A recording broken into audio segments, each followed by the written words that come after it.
Bonsoir à toutes et à tous. Mon nom est Gracia Kasoki-Katawa.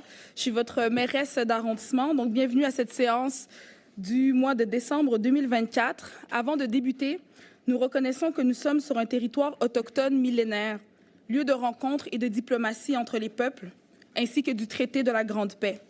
Je remercie la nation Gagné-Gahaga, Mohawk, de son hospitalité en territoire non cédé. Alors, avec moi sur le conseil d'arrondissement, aujourd'hui, nous avons Madame Despina Sourias, conseillère du district de Loyola. Bonsoir, good evening. Madame Magda Popeanou, conseillère du district de Côte-des-Neiges. Bonsoir, merci d'être avec nous ce soir. Peter McQueen, conseiller du district de Notre-Dame-de-Grâce. Bonsoir, thank you for coming. Madame Stéphanie Valenzuela, conseillère du district de Darlington. Bonsoir, good evening. Et Monsieur Sonny Morose, conseiller du district de Snowden. Oui, bonsoir, merci. Avec nous également aujourd'hui, nous avons M. Stéphane Plante, directeur de l'arrondissement. Je vais le laisser présenter son équipe. Oui, alors bonsoir, Madame la mairesse, Mesdames les conseillères, Messieurs les conseillers. Avec moi ce soir, Madame Geneviève Reeves, secrétaire d'arrondissement, Madame Guylaine Gaudreau, directrice des services administratifs, Monsieur Fimba Tankoano, directeur des sports, loisirs, culture et développement social, Monsieur Samir Admo, directeur de l'aménagement urbain et de la mobilité. Et finalement, Monsieur Pierre Boutin, directeur du service des travaux publics. Voilà. Donc, c'était l'ouverture de la séance en 10.01. Maître Reeves, je vais vous laisser nous amener la liste des questions en présentiel. Oui, malheureusement, je n'ai pas la copie avec moi. On est en train de s'occuper de faire l'impression. Il n'y a pas de souci. Merci beaucoup. Donc, maintenant, en point 10.02, je propose, appuyé de Despina Sourias, d'adopter l'ordre du jour de la séance ordinaire du 2 décembre 2024 à 19h du conseil d'arrondissement. C'est adopté. En 10.03, je propose d'approuver le procès. Je propose, appuyé de Despina Sourias, d'appuyer le procès verbal de la séance ordinaire du conseil d'arrondissement tenue le 4 novembre 2024 à 19h. C'est adopté. En 10.04, nous sommes à la période de commentaires des membres du conseil. Nous allons fonctionner comme ceci, c'est-à-dire, je vais débuter, suivi de Peter McQueen, Stéphanie Valenzuela, Sonny Morose, Despina Sourias, ainsi que Magda Popeanou. Je vais laisser la technique nous appuyer avec le temps. Merci. D'accord. Donc, écoutez, je veux commencer parce qu'on est dans ce dernier conseil d'arrondissement de l'année. Je veux d'ores et déjà, vous souhaiter des belles festivités de fin d'année, que ce soit Noël, Hanouka ou Kwanzaa. Je vous souhaite des moments de joie avec les vôtres, avec vos familles. Et puis, vous savez, c'est un moment où on fait appel à la générosité et à la compassion de toutes et tous. Et si vous avez la possibilité, en fait, de pouvoir donner dans des banques alimentaires ou des organismes communautaires, c'est le moment de le faire parce que je sais qu'ils travaillent très fort pour s'assurer que nous toutes et tous puissions, en fait, traverser cette période des fêtes, mais aussi cette période de grand froid actuellement. Donc, n'hésitez pas à donner généreusement si vous le pouvez. Je vais aussi vous parler de quelques éléments qui se sont passés ce mois-ci. Tout d'abord, je ne sais pas si vous avez vu, mais la Ville de Montréal a acquis un immeuble sur la rue de Courtrai dans le district de Snowden la semaine dernière. C'est un immeuble qu'on a acquis qui va pouvoir, où on va pouvoir créer 100 logements abordables et hors marché, en fait, pour des familles de Côte-des-Neiges. Donc ça, c'est une excellente nouvelle. Vous savez, avec la crise du logement, avec la lutte contre l'itinérance, on travaille sur plusieurs fronts. Et un des fronts, c'est de s'assurer de saisir toutes les opportunités pour créer du logement hors marché. Et je suis bien contente que ces 100 logements, on puisse donner l'opportunité, finalement, à 100 logements de voir le jour dans notre arrondissement. Pour les points à l'ordre du jour aujourd'hui, je veux aussi parler d'une action qu'on entreprend, en fait, pour soutenir les personnes dans cette crise du logement. C'est-à-dire qu'aujourd'hui, on va voter en point 12.01 le programme de soutien aux organismes en logement. Notre administration sait qu'il faut s'attaquer à la crise du logement sur tous les fronts. Donc, ça veut dire, comme j'ai dit tout à l'heure, créer des logements hors marché, mais ça veut aussi dire préserver notre parc locatif puis son abordabilité, défendre les droits des locataires et améliorer la salubrité des logements. Donc, notre nouveau programme de soutien aux organismes en logement vient répondre à ces 3 besoins en mettant les ressources dans les mains de celles et ceux qui sont sur le terrain à chaque jour pour lutter contre la crise du logement, c'est-à-dire nos organismes communautaires. Puis je peux dire qu'ils font un travail remarquable depuis, honnêtement, plusieurs années, j'ai envie de dire même décennies. J'ai fait, en fait, j'ai pu être sur le terrain là, la semaine dernière avec nos équipes sur les questions d'insalubrité. Puis vraiment, là, lorsque les gens sont démunis, on les réfère, on dit, vous savez, on a des organismes qui peuvent vous aider là, à défendre vos droits comme locataire. Donc, c'est un travail qui est absolument nécessaire et je suis contente qu'on puisse mettre ce programme-là sur place pour les aider à aider notre monde sur le terrain.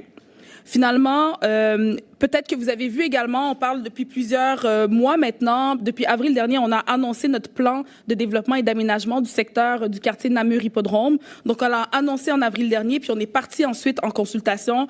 Donc, je veux remercier en fait l'ensemble des personnes qui ont contribué, que ce soit dans des rencontres, dans la rencontre citoyenne qu'il y a eu, dans des rencontres peut-être plus ciblées avec des organismes communautaires, dans les commentaires que vous nous avez envoyés également comme citoyens. Je vous remercie de votre contribution à la consultation qu'il y a eu pour le plan d'aménagement qui a été présenté pour le quartier Namur-Hippodrome. Donc, aujourd'hui, ce qu'on fait, c'est qu'on vote suite à la consultation. On a pris les commentaires reçus par l'INM. On est aussi passé en séance publique là, à l'arrondissement la semaine passée. Donc, on a pris tous ces commentaires-là. Aujourd'hui, on vient faire l'adéquation avec nos règlements, avec cette vision-là.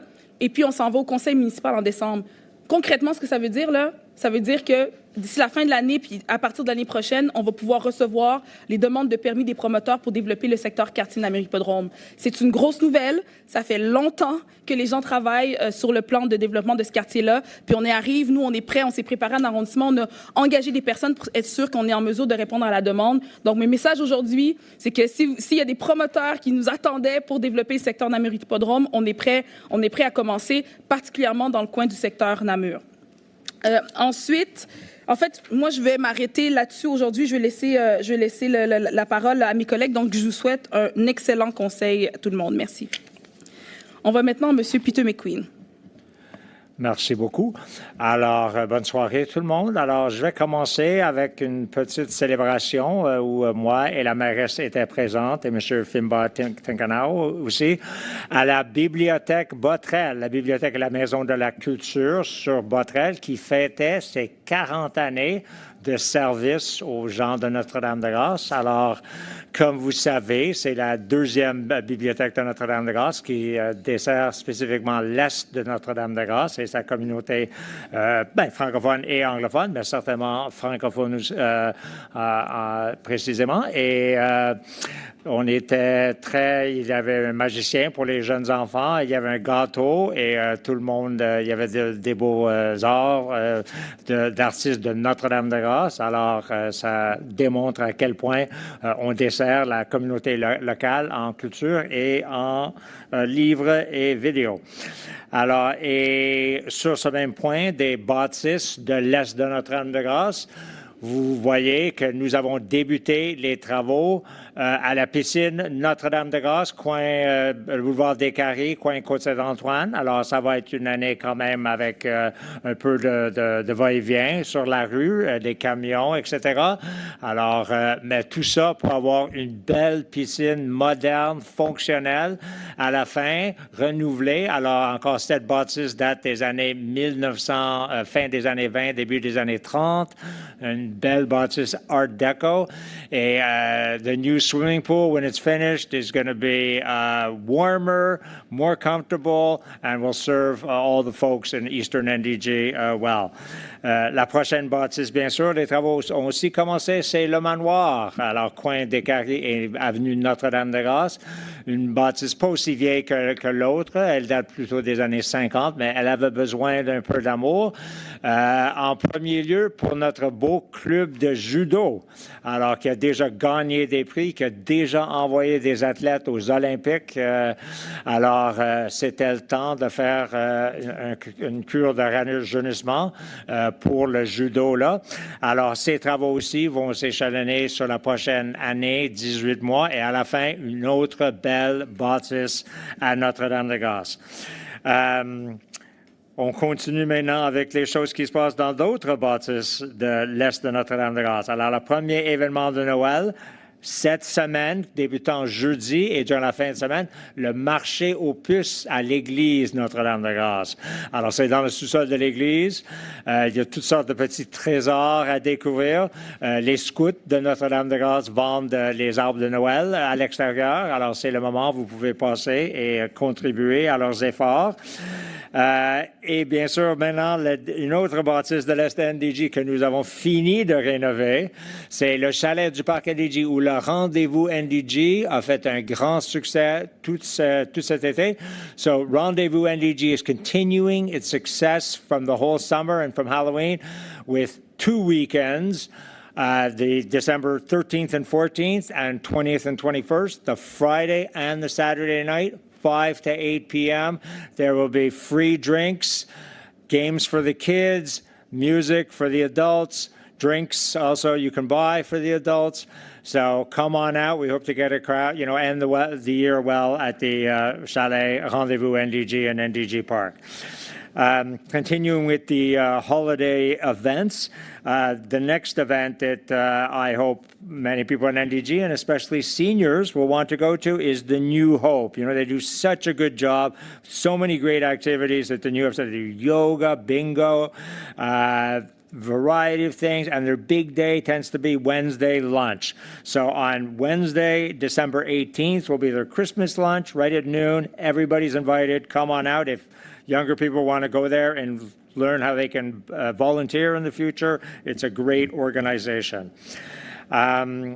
The NDG Community Council, of course, will be doing some major events over the holiday season throughout NDG, not just in my district. They've got the 9 days of Christmas where they will have a free meal for the less fortunate in our community every single day between, starting the 24th, I believe, going to January 2nd in different places every night. So check their schedule. One will be at West Haven, one at Walkley, one in St. Raymond. You get the idea. They want to be where all the folks, the less fortunate folks of NDG are. Then, of course, right on Christmas Day, Mr. Paul Shubin. Paul is the husband of a former councillor, the late Susan Clark. And Paul's always been a great guy in NDG. He has been putting on the turkey dinners for like decades, and this year he's going to do it again. I don't know how many more years he's going to be able to do it, but let's get out there and encourage Paul on Christmas Day. And that's it. So Merry Christmas, everybody. Happy Hanukkah, and have a good. Thank you for coming tonight. Merci beaucoup, Madame Stéphanie Valenzuela. Merci beaucoup, Madame la mairesse. Donc, bonsoir à toutes et à tous. Alors que nous entamons ce dernier mois de l'année, je tiens d'abord à souligner l'importance de plusieurs célébrations et commémorations marquantes au mois de décembre. It's a season of celebration and reflection, with Hanukkah beginning on December 25th, Christmas, Kwanzaa, and of course the New Year festivities quickly approaching. I wish all our residents moments of peace and joy surrounded by their loved ones. Nous ne pouvons pas cependant oublier le 6 décembre, une date gravée dans la mémoire collective. Cette journée marque la commémoration du drame survenu à l'école polytechnique en 1989, où 14 femmes ont tragiquement perdu leur vie puisqu'elles étaient simplement des femmes.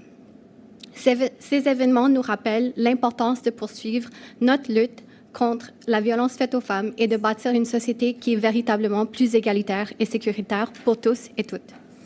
Ce soir, j'aimerais attirer une attention particulière sur la motion que je dépose aujourd'hui avec l'appui de mon collègue Sonny Morose. Cette motion concerne l'arrivée imminente du REM dans notre secteur, dans le district de Darlington, et plus précisément la station Canora, dont l'ouverture est prévue à l'automne 2025. Cette station deviendra un pôle de mobilité majeur pour notre arrondissement. Elle servira un secteur densément peuplé et connecté à des infrastructures clés comme Jean Talon Ouest et éventuellement le futur rêve d'Arlington-Bates-Walderton. Toutefois, avec ce nouveau rôle central, une augmentation significative de la circulation dans le secteur est inévitable, qu'elle soit automobile, cycliste, piétonne ou par autobus. Cette motion demande donc à l'administration de se doter d'un plan de circulation pour le secteur entourant la station Canora avant son ouverture. Et ce plan devra inclure une stratégie de mitigation pour gérer les impacts de nouveaux afflux d'usagers et assurer la sécurité et la qualité de vie des résidents du district de Darlington. Il est important de noter que par le passé, des fermetures temporaires comme celle du chemin Dunkirk ont eu des effets à double tranchant. Une réduction, oui, de la circulation sur certaines rues, comme Kirkfield par exemple, mais une augmentation marquée sur d'autres rues, comme de Dieppe, créant des points de danger supplémentaires, notamment à l'intersection de l'avenue Glencoe. Ces réalités montrent qu'une planification proactive est essentielle pour éviter des conséquences négatives imprévues. Enfin, ce plan devra être présenté aux résidents, leur offrant une opportunité de s'informer et de poser leurs questions, comme cela a été fait pour d'autres projets de mobilité dans notre arrondissement. La transparence et la consultation publique sont des piliers d'une bonne gouvernance, et cette mission vise à garantir qu'ils restent au cœur de nos démarches. En parallèle, nous devons aussi parler de la crise du logement, comme la mairesse l'a mentionné, qui frappe durement notre ville depuis plusieurs années. L'administration nous rappelle souvent que protéger notre parc immobilier et maintenir les gens dans leur logement actuel est la meilleure approche pour soutenir les plus vulnérables. Cependant, trop de résidents de notre arrondissement vivent dans des conditions insalubres sans autre choix financier. Ces situations sont inadmissibles et nous devons intensifier nos efforts pour améliorer les conditions de vie de tous et de toutes. And with that being said, I encourage everyone that can to donate to our local organizations, such as Multicaf, that is having their guignolé this Friday. Actually, my colleague and myself and some other friends of ours will be volunteering to do the collection from 9:30 to 12:30. And this Wednesday, we will also be volunteering with Côte-des-Neiges Black Community Association to pack boxes at Moisson Montréal to deliver afterwards to our seniors of Côte-des-Neiges NDG. So whoever has the opportunity to help out, even if you can't donate or bring in goods yourself, they can take any extra hand that you're able to give. Donc, pour terminer sur une note festive, je vous souhaite à tous et à toutes un mois de décembre chaleureux et rempli de joie. Nous nous retrouverons au mois de février pour notre prochain conseil de ville. Et merci beaucoup et bon conseil. Merci beaucoup. La prochaine personne est Sonny Morose. Oui, bonsoir. Good evening. Thank you for coming to our last council of 2024. For Côte-des-Neiges-Notre-Dame-de-Grâce. Moi, c'est Sonny, je représente ici à Snowden. Merci d'être présent en si grand nombre en décembre. C'est sincèrement proche d'un record de déplacement. Peut-être c'est la belle température dehors, mais peut-être c'est vos engagements personnels. Et j'espère que c'est les deux. Happy Hanukkah to those who celebrate at the end of December, as well as Merry Christmas. There's also Orthodox New Year's and Christmas that comes usually a week after those holidays as well that should be acknowledged. There's a lot of Eastern Europeans here in Côte-des-Neiges-Notre-Dame-de-Grâce. There's also a lot of, significantly in Quebec, we have a large number of the Tamil community here in Côte-des-Neiges-Notre-Dame-de-Grâce that celebrates their Heritage Month in January. Maybe you should learn a little bit about the Tamil community in January next month. Learn past maybe the civil war that lasted throughout their country and to the culture, cuisine, and dances that they have. J'aimerais aussi faire note que nous sommes ouverts durant les fêtes. Donc, si jamais il y a un problème qui vous touche directement, de nous rejoindre directement. On veut entendre de vos nouvelles, on veut entendre de vos problèmes. On va être là si la neige tombe le 25 ou le 1er ou entre les deux ou après pour vous aider avec vos petits enjeux. Et les petits enjeux qui sont quand même les choses les plus importantes qui nous touchent souvent dans la vie au quotidien. Je veux aussi bâtir, I want to build on what my colleague Stephanie said about giving. Yes, I will be contributing my time, but if you don't have time, if you're busy, tomorrow is Giving Tuesday, where they will match any contribution to a nonprofit organization that's recognized within Giving Tuesday. Mardi, je donne. Here in Quebec, we have a problem with giving. We give the least amount per person across the entire North American continent. But tomorrow, if you decide to give for the first time this year or for a second time or a 10th time this year, please look up Giving Tuesday, Mardi Je Donne, and there's a list of organizations that your contributions will be matched. That's often the best way to give. J'aimerais aussi juste toucher aussi sur les problèmes qui sont passés il y a quelques semaines au centre-ville. Il y avait des démonstrations qui sont débordées.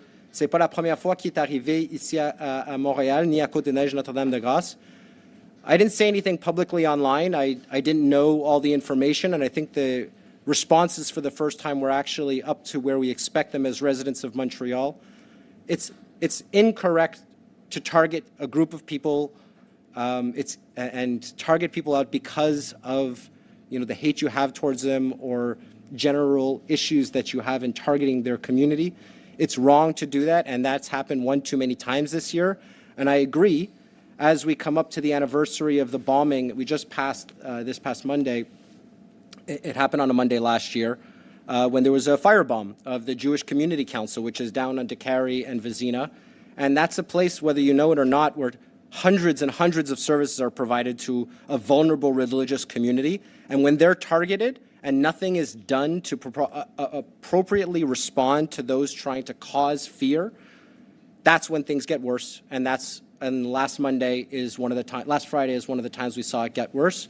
However, I did see that the responses from our elected officials across Canada, the province, and the city finally mentioned that this aggressivity needs to stop and we need to take additional steps in order for it to be stemmed. We live here in Canada. This is a safe place to live for all the vulnerable people here, and we need to make sure that we are able to look each other in the face, remove our adjectives when we talk about how we treat each other, and realize that we all deserve the same level of respect and protection. Thank you. I'd also like to mention that it's completely inappropriate for the police to have targeted a Jewish rabbi for wearing a kippah while downtown getting a cup of coffee with his family, being told to leave the premises because he was wearing a kippah, fearing that he might escalate the situation. That rabbi is a peaceful member of society, often included in the discussions around peace and security, and I hope that he is the last one to be asked to leave the scene because of his religious denomination. This is also Christian Heritage Month here in Canada. It's also an opportunity to look up other things that we value in Canada as well. And I'd also like to just say, in regards to the Quartier Namur Hippodrome, that all of you may not be here when we discuss it. Often people stay for question period, but not for the end. With the 30 seconds I have left, I just want to say that whether we vote for the proposal or not, we support the development of the quartier. It's an important development. It's an invaluable place to see the future of our city flourish, but it also has to be a realistic plan that we're voting on. And if you stay to that discussion, or if you check the YouTube video feed afterwards, you'll see the details that we go into before voting on that. Just know that you have to look at it as a whole, and I'm really hoping that we vote on it and follow through on the things that were proposed. And I'll just end by saying thank you to all those who gathered at the Terrebonne for the free concert at St. Monica's Church last week. It was over 400 people supporting a local institution with a free concert that went extremely well. A lot of smiles, whether you're for or against the bike path. Institutions need our support, and thank you for everyone who came out and supported our church. Merci. Madame Despina-Sourias. Bonsoir tout le monde et bon mois de décembre. C'est un mois rempli de festivités comme ont mentionné mes collègues. Il y a Noël, il y a Hanouka, il y a Kwanzaa, donc joyeuses fêtes qui s'en viennent. Il y a aussi une journée importante qui n'a pas été mentionnée jusqu'à date, c'est le 10 décembre. Le 10 décembre est une journée qui est dédiée en fait à célébrer, à prendre en compte la Déclaration universelle des droits de l'homme qui a été entérinée en 1948. C'est un document qui confirme les droits inaliénables de chaque individu en tant qu'être humain, sans distinction qui est basée sur nos différences. En fait, ça, c'est des principes et des valeurs qui sont incarnées dans ce document, qu'on incarne aussi dans nos institutions, dans nos chartes. On a la Charte montréalaise des droits et responsabilités sur laquelle a été basée un peu sur cette déclaration-là, je dirais. Et c'est aussi des principes auxquels on adhère, qu'on pense à nos projets, qu'on pense à la ville qu'on veut créer, dans laquelle on vit. So when I think of this declaration, I feel that it touches on the essence of who we are as humans. It touches on our humanity. It leads us to focus on what's important to all of us, which is to feel united, to feel safe, to feel like we have a purpose. And we spoke a little bit, my colleague spoke about the housing crisis before me, the mayor, Madame Valenzuela as well. The housing crisis has been hitting hard, has been hitting our city hard, has been hitting, I would say, the whole country very difficultly over the last few years. And I think it's important that when we address the crisis, we have to address it with our humanity. We have to address it as a way to protect our rights as human beings, to have a roof over our head. And as legislators and as city councilors, I think whether be it provincially, federally, and municipally, we have to focus on the laws and regulations to kind of follow that. And that's why I'm also very proud to be adopting today a program that supports community groups, that support tenants, that support our citizens in fighting for the rights to housing. But also will allow them to participate in our discussions around initiatives that talk about the development of housing in our neighborhood to ensure that it's affordable and that we could have a city that addresses their needs. So I'm very happy about this program. Our services worked really hard, so I would like to congratulate them also on working really hard on this program. Un autre point à l'ordre du jour que je trouve qui m'a interpellée aussi, c'est le point 2005. C'est un programme, un projet qui s'appelle CARE, Communauté, Accompagnement, Ressources et Engagement. On donne 80 000 $ à l'organisme, le Carrefour Jeunesse Emploi, pour accompagner des jeunes qui ont fait partie de la protection de la jeunesse dans leur intégration sociale, professionnelle. Ils leur accompagnent en leur donnant des outils pour mieux renforcer leur capacité à prendre soin d'eux-mêmes, mais aussi à savoir comment s'entourer des bonnes personnes pour qu'ils puissent atteindre leur objectif de vie, trouver leur objectif de vie même. Donc, c'est vraiment un beau projet. Finally, I'd also like to address the concerns that a lot of citizens have been having, and specifically the schools about Terrebonne, the configuration.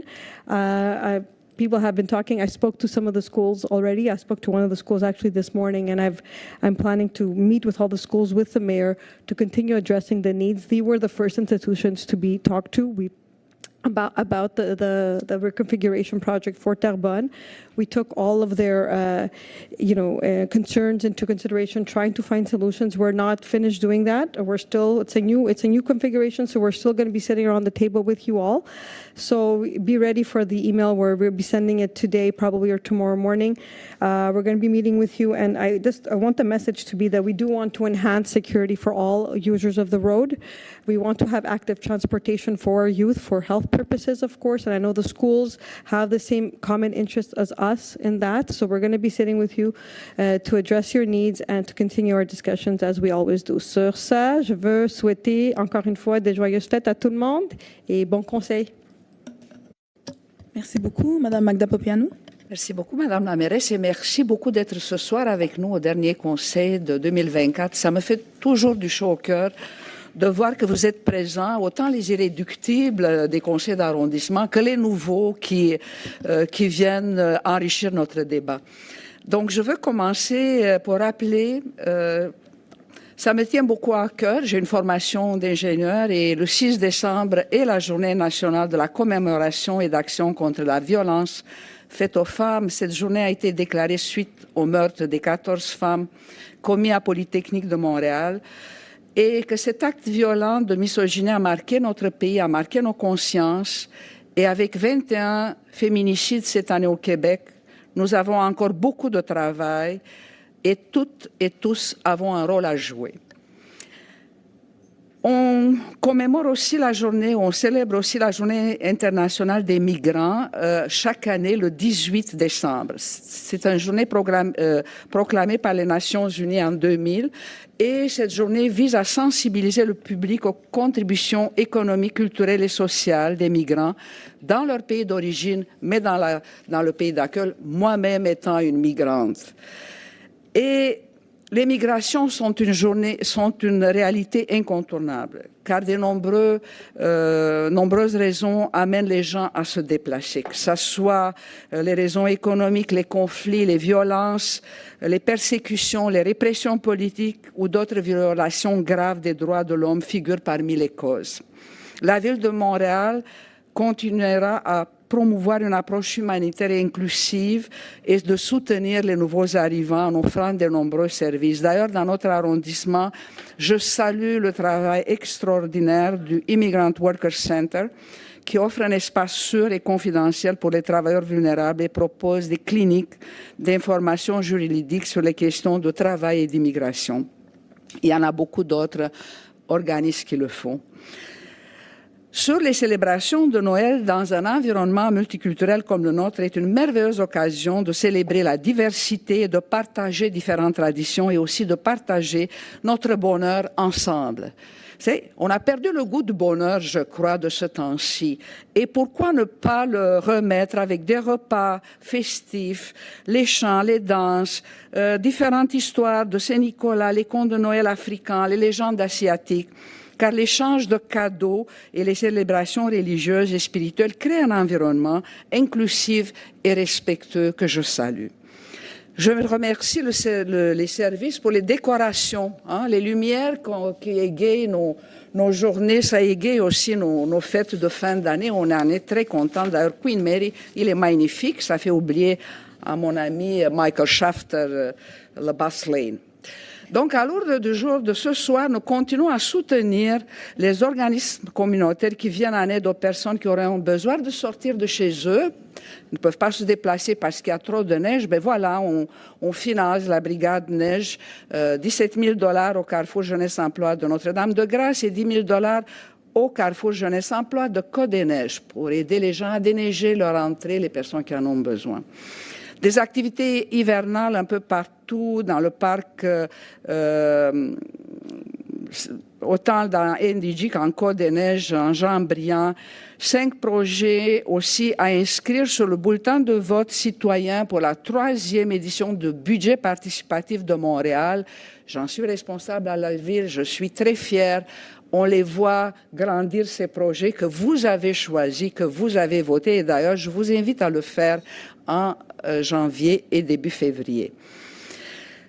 La fin de l'année, c'est un moment important et de grande intensité pour les élus. J'ai eu la chance de participer au forum de l'Alliance Transition en commun qui a mobilisé tout l'environnement socio-communautaire pour réfléchir ensemble comment améliorer la démocratie à Montréal. Un forum 2.0, un sommet 2.0 va avoir lieu à Montréal. C'est Transition en commun qui va le mettre en place. La grande rencontre de la Maison d'innovation sociale aussi, qui ramène plein des idées sur le thème résoudre les défis sociétaux, le maillage des improbables. Je vous invite à les lire si vous ne pouvez pas participer. Et bien sûr, je vous invite à toutes les fêtes, à toutes les célébrations qui vont avoir dans ce magnifique temps des fêtes, comme la magie des fêtes à la promenade Jean-Briand, 8, 9, 10, 15, 16 décembre. Et bien sûr, bonne année à tout le monde, en paix, bonheur et prospérité. Merci. Merci beaucoup. Donc, ceci clôt la période de commentaires des membres du Conseil. Nous sommes donc au point 10.07. La période de questions orales du public suivra le point 10.06, la période de questions écrites du public. Je vais laisser Maître Reeves et M. Plante nous expliquer les règles. La période de questions du public est de 90 minutes réparties comme suit. 50 minutes pour les questions orales, 40 minutes pour les questions écrites. Nous avons remis aux élus et aux directeurs la liste des questions suivant l'ordre qui a été déterminé par tirage au sort. 14 personnes se sont inscrites pour poser leurs questions en personne et 7 personnes nous ont soumis des questions par écrit. Un maximum de 3 questions peuvent être soumises sur un même sujet. Les personnes présentes qui n'auront pas pu poser leurs questions pourront le faire après la période de questions écrites, si le temps le permet. Les personnes qui posent une 4e question sur un même sujet seront entendues à la toute fin de cette période, si le temps le permet. Nous invitons les citoyens présents à regarder le chronomètre et à respecter un maximum de 2 minutes pour poser une première question et 1 minute pour poser une deuxième question, telle que le prévoit la réglementation. Je demanderai aux personnes et au micro de conclure lorsqu'il restera 15 secondes au chrono, et ce, pour chacune de leurs questions. La mairesse doit veiller à ce que la période de questions ne donne lieu à aucun débat, que ce soit entre les membres du Conseil, entre membres du Conseil et une personne présente. Elle peut limiter ou retirer le droit de parole à toute personne qui ne respecte pas cette règle ou dont l'intervention ne respecte pas les délais prescrits. Les personnes présentes avec des enfants ou qui utilisent le transport adapté, qui doivent quitter avant la fin de la période de questions, bénéficient d'une priorité faisant abstraction de l'ordre qui a été déterminé par tirage au sort. Finalement, petit rappel à tout le monde dans la salle, veuillez fermer la sonnerie de vos téléphones cellulaires. Merci. So the public question period is 90 minutes long, divided into 50 minutes for oral questions and 40 minutes for written questions. We have given the list of questions to the elected officials and directors following the order determined by a random draw. 14 people registered to ask questions in person and 7 people submitted questions in writing. A maximum of 3 questions is allowed on a given subject. People attending the meeting and who were unable to ask their questions may do so at the end of the period for written questions if time allows. 4 questions on the same subject may be asked at the very end of question period if time allows. We ask that residents keep an eye on the timer and limit their first question to 2 minutes and their second question to 1 minute as stipulated in the bylaw. At 15 seconds before the time runs out, the Borough Secretary will ask individuals at the microphone to complete their question. The Mayor must ensure that the public question and information period does not lead to a debate between council members or a council member and a person attending the meeting. She may limit or withdraw the right to speak of any person who does not respect this rule or who exceeds the time limits. Individuals attending the meeting with children or those using paratransit services and who must leave before the end of question period have priority over the order determined by the random draw.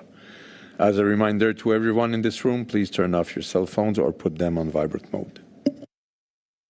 Merci beaucoup. On va donc commencer la période de questions. Je vais nommer les 10 premiers noms, comme ça vous avez une idée de l'ordre de passage. Donc, Michel Pouliot, Gail Tate-Stone, Robert Michael Edgar, Richard Hodge, Michael Shafter, Stephen Jass, James Budgeon, Christianism George, Irwin Rappaport, Marie-Yvonne Kelly. Ensuite, il y aura 4 autres personnes à la fin, mais on va débuter comme ça. Donc, Michel Pouliot.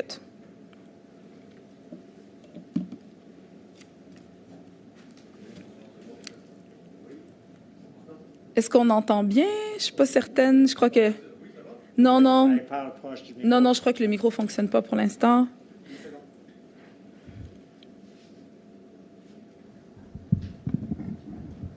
Merci. Oui, donc, merci de me donner la chance de poser ma question. Bonsoir tout le monde. Merci pour le travail que vous exécutez pour la ville, tous les élus et tous les employés. Ma question porte sur le passage cycliste qui éventuellement pourrait être fait, les aménagements qui pourraient être faits pour sécuriser l'autoroute des Caries. Il y a plein de choses qui ont été faites ces dernières années, puis dont la dernière en date, Terrebonne, qui nécessite des ajustements, d'après ce que Mme disait à l'avant, puis on peut le comprendre. Et tous ces ajustements-là pour améliorer la sécurité des gens qui circulent, qui font le choix de circuler de façon active dans la ville, on les apprécie énormément. Et moi, personnellement, puis je suis sûrement pas le seul à devoir traverser des caries, que ce soit en voiture, à pied ou en vélo, pour aller chercher le métro ou aller travailler du côté du plateau. Traverser l'autoroute des Caries dans un corridor cycliste, c'est difficile. Ça n'existe pas beaucoup jusqu'à maintenant. Puis j'étais simplement curieux de savoir où en étaient les travaux ou la planification de ce côté-là. On voit bien que l'autoroute des Caries a été construite à une époque où le souci de traverser de façon active ce corridor-là de déplacement qui est utile et nécessaire et névralgique. Comment, s'il était construit maintenant, probablement qu'il y aurait, comme sur le pont qu'on a eu plus récemment, le pont Champlain, des aménagements cyclistes extraordinaires. Et là, en attendant, étant donné que ça date des années 70, qu'est-ce qu'on peut faire? Qu'est-ce qui est prévu? Comment on en est où dans l'échéancier? J'aimerais ça en entendre parler. Je vous remercie. Merci beaucoup, M. Pouliot, pour votre question. Je peux vous dire que si des caries devaient être construits aujourd'hui, ça ne serait pas construit. En tout cas, not under my watch, comme on dit. Écoutez, dans le fond, les traverses de Décaries, on a fait la première traverse sécuritaire en vélo, là, de Décaries protégée avec la rue Bourret. Donc ça, on a fait ça l'année dernière. Là, on est en train de travailler sur les prochaines traversées, notamment Isabella, on en a discuté à quelques reprises déjà. Donc, il faut par contre faire une étude, de circulation pour être en mesure de voir comment est-ce que ça pourrait être possible de faire une traversée. Sur Isabella, c'est une traversée que plusieurs personnes demandent, plusieurs personnes qui utilisent le vélo demandent depuis plusieurs années. Je peux vous dire qu'à chaque fois, je le dis, là, mais j'en ai revu encore aujourd'hui des personnes à vélo sur sur Queen Mary, entre les voitures, les autobus, etc. C'est vrai que c'est pas du tout sécuritaire en ce moment. Donc la prochaine traversée qu'on va adresser, ça sera celle d'Isabella. Puis tu sais, je vais peut-être conclure en disant que honnêtement, tout à l'heure, je blaguais un peu en disant que si des carrés devaient être faits aujourd'hui, ça serait pas fait sous mon leadership. C'est un peu ça qu'on voit dans le secteur Namur-Hippodrome, c'est-à-dire que moi, je travaille beaucoup puis j'insiste beaucoup pour qu'il n'y ait pas de grandes fractures comme celle-là dans les nouveaux quartiers qu'on est en train de construire. D'autres élus de cet arrondissement, de l'opposition notamment, mais d'autres élus des paliers supérieurs se battent bec et ongle pour que des gens de d'autres secteurs autour de nous, donc les villiers, les arrondissements autour, puissent absolument avoir une traversée véhiculaire autoroutière à travers un quartier comme l'Hippodrome. C'est absolument non pour moi. Tant que je serai à cette table, c'est pas quelque chose qui va arriver. Puis je le dis à tous mes partenaires qu'il n'y aura pas de camions ou de traversées comme celle-ci qui vont passer à travers un nouveau quartier. Donc là, on est pognés avec ça. On va travailler à sécuriser les traversées, que ce soit les piétons, les cyclistes, bref, les plus vulnérables à la route. Mais clairement, des choses comme ça en plein milieu de quartier, je pense que nous, on en a assez donné. On n'en veut plus. Donc, on va travailler pour sécuriser des erreurs comme ça du passé, mais on va s'assurer que dans les prochains quartiers, il n'y ait pas ce genre d'erreur qui soit commise. Merci. La prochaine personne est Gail Tedstone.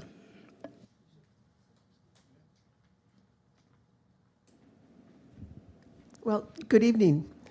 I'd like to address my question when I get to it to our mayor, Gracia.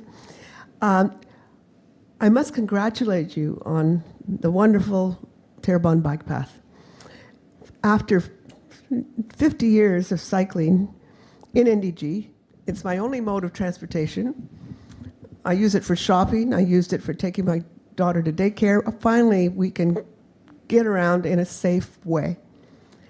I'm very, very distressed, however, at the opposition of people who have no consideration for active transportation and for people who don't privilege cars, either for getting around or for parking them in front of our houses.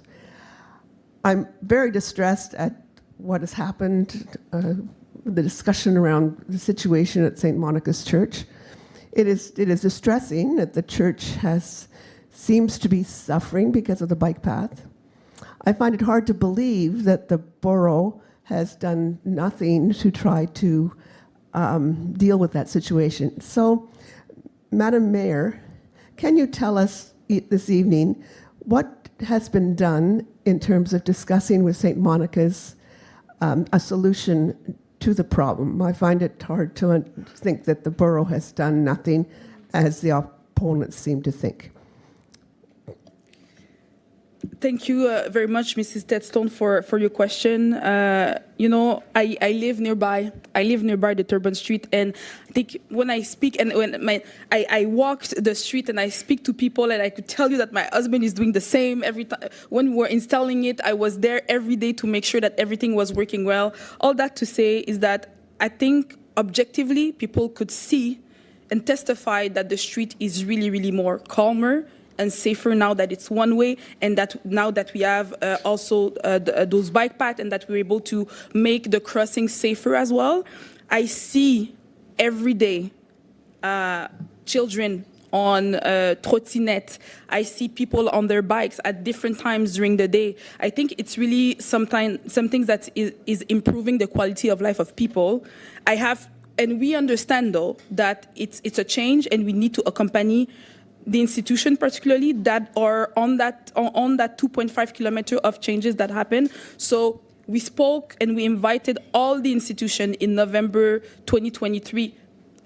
Couple of days after releasing our plan, we asked them to sit with our engineers so they could share to them what is their concern regarding the configuration. The only institution that didn't come sit at the table at that time was St. Monica's Church, unfortunately. Even though they didn't come at that time, I think they contacted us in May 2024. So they contacted us in May 2024, and we gave them 3 solutions. First is the fact that they have right next to the church a big parking lot, that belongs to St. Monica's, not St. Monica's, the Mbemak High School. during the weekend, there's not much people using that parking, and I think they already have an entente, with the school, an agreement. The other thing that we gave them as solution is the street at the back of the church. If I'm not mistaken, it's Borden. Where we said we could put débarcadères there, if for weddings, for funerals, we could put like a couple of spots of débarcadère, 15 minutes, so they know that's always available when they need to. And we also tell them if you want to modify the front of the church, if you want to do some work, so you could have 1 or 2 parking spots there. There's something that we can look up to with our services to make sure that it fits also with our réglementation. So those are the example of solutions that we give them. They didn't want to go with those solutions. Some of the things that they shared with us is to give specific vignettes. For the people that use the church. They ask us if they could park on the bike lane. And for us, it's a solution that doesn't work, because let's say we give specific tickets for the church. We're going to have to give specific tickets for a lot of people in the borough. Not tickets, but vignettes, because we have like 60 schools, we have a lot of hospitals, we have a lot of institutions that would need those specific vignettes. So for us, it was not possible to do that. So we gave them 3, in our opinion, viable solutions, but we were not able to come to a conclusion with the solution that we shared. So all that to say, I believe we're going to be able to find a solution. My colleague Despina and we're going to make sure that we're able to speak with someone who could sit down with our services in good faith to find a solution. We're going to be able to get to one. I think the subject was highly politicized by our, the opposition here at the table, by some people like Marvin Rotran and other people that came out of, the bloom, even though they're not in politics anymore. And I think it's unfortunate. I think, to be able to go to a fundraiser to help a church, it's really a valuable, reason to help a church, but to lie on the fact that the church is going to close because of that, to lie on the fact that, we don't want to sit with the church. I don't think it's good. We're all trying to find solutions for the most vulnerable of our roads, knowing that there's schools in the area, that there's places where les personnes âgées, are living in the area, so they need safer places to walk, to bike, and to use their car even, because it's safer for car drivers. So we're going to be able to find a solution. We're not going to embark in a politicized way of doing things. We really want to focus on, can we find a solution for the people who need it with that new configuration. And just maybe to finish, we've met with the schools in November 2023. We continue to speak to them, as she said, my colleague, because now we keep the bike lane for the winter. We're going to sit again with the schools to make sure that, how is this going to work for you guys during the winter, and to have a contact with them throughout the winter to make sure that, that they have a space to share with us some things that we might need to change for the turbine. I don't know if that's clear. Point de privilège, Madame la mairesse. Juste un instant, on va terminer la madame. Oui. No, Do you have a second? I'm sorry, you said we lied twice. I'd appreciate it if you retracted those statements. As yes, so I said I lied, so they give the wrong information. So Mrs. Tedstone, you could go ahead with your second question. Thank you. I don't have a second question, but that clarification is helpful, and I hope that we will continue to be able to solve that solution and keep our bike path, because it is a wonderful addition to our community, and I hope for many, many more. Thank you very much. Juste les conseillers, on va attendre à la fin de la période de questions avant de faire les questions de privilège, s'il vous plaît, pour ne pas interrompre et pour ne pas prendre le temps des citoyens. Non, j'ai le droit de faire le point de privilège. Non, je vais vous demander de le faire à la fin. Merci beaucoup. Je comprends, mais je peux le faire quand je veux. Monsieur Robert Merci. Michael Edgar. Good evening, Madame la Mairesse and the councillors. I was happy to hear Despina Surias bring up December 10th, the anniversary of the International Declaration of Human Rights. I think Magda also spoke about it, because unfortunately my question tonight is about SPVM, police repression of the democratic rights and freedoms that Canadian soldiers ostensibly fought and died to defend in World War II and other wars.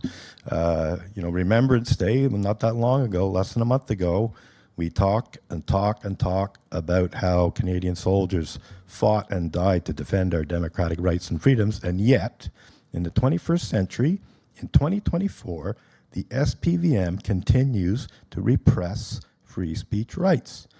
And I want to read from a very recent CTV News report from yesterday. Harassment charges dropped against pro-Palestinian activists who protested Mark Miller. The lawyer representing pro-Palestinian activists who were charged with criminal harassment and mischief for allegedly harassing Federal Immigration Minister Mark Miller says the charges have been dropped. Attorney Barbara Bedant confirmed that the charges against Samar Al-Khdour, Wendy Ng, and Mohamed Mansour were withdrawn on November 29th. The charges were dropped because the prosecutor received video proof that showed the accusations by Mark Miller's staff were false, Bedant said in a statement.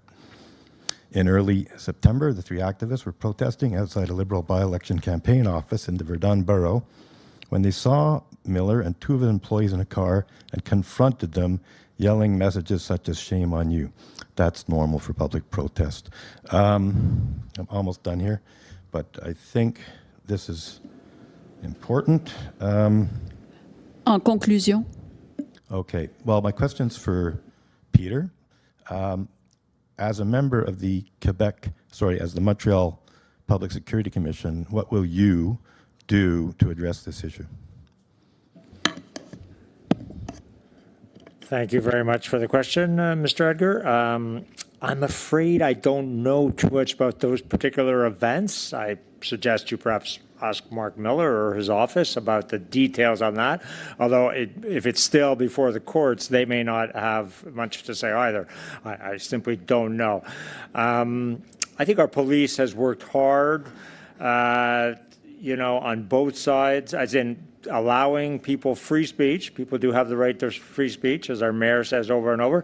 However, they do not have the right to smash and destroy things like at the march last Friday.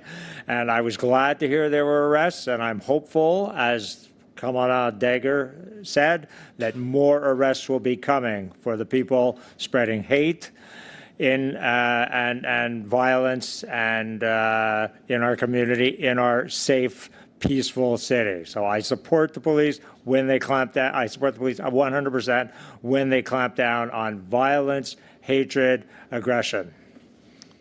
You completely evaded my question, and we're not talking about violence, hatred, and aggression here. It's you didn't. Mr. Edgar, if I may, si on peut recommencer le 1 minute, it's because we don't hear the context of what you shared. It was really difficult to hear. So if you could just summarize that, so we could better understand what exactly is your question. I don't know why you couldn't hear what I said. So you could go ahead. So I'll continue. Hopefully, I'll get a bit more time here. I read this. The charges were dropped. Repeat, dropped, because the prosecutor received video proof that showed the accusations by Mark Miller's staff were false. That's what the lawyer's saying anyway. In early September, the three activists were protesting outside a Liberal by-election campaign office in Verdun borough. Okay, I already read that. Miller's staff told the police that the car they and Mr. Miller in was surrounded by protesters who banged on the car, shouted obscenities, and damaged the car. This was all untruthful, Bedant added. False accusations. Along with the charges, the activists were given conditions that included a requirement to stay at least 50 meters away from the minister and the two employees. This is what they do all the time. They put conditions on people to prevent them from exercising their rights. What will you do to address that issue? Once again, I'm afraid I just don't know. I was not there. I suggest you ask Mr. Mark Miller yourself. You could also come to the Public Security Commission itself and ask the police themselves. That's what it's there. There's a question period. So you're welcome to come at that time. And they may know more. But I'm afraid I just don't know anything about it. Sir Richard Hodge.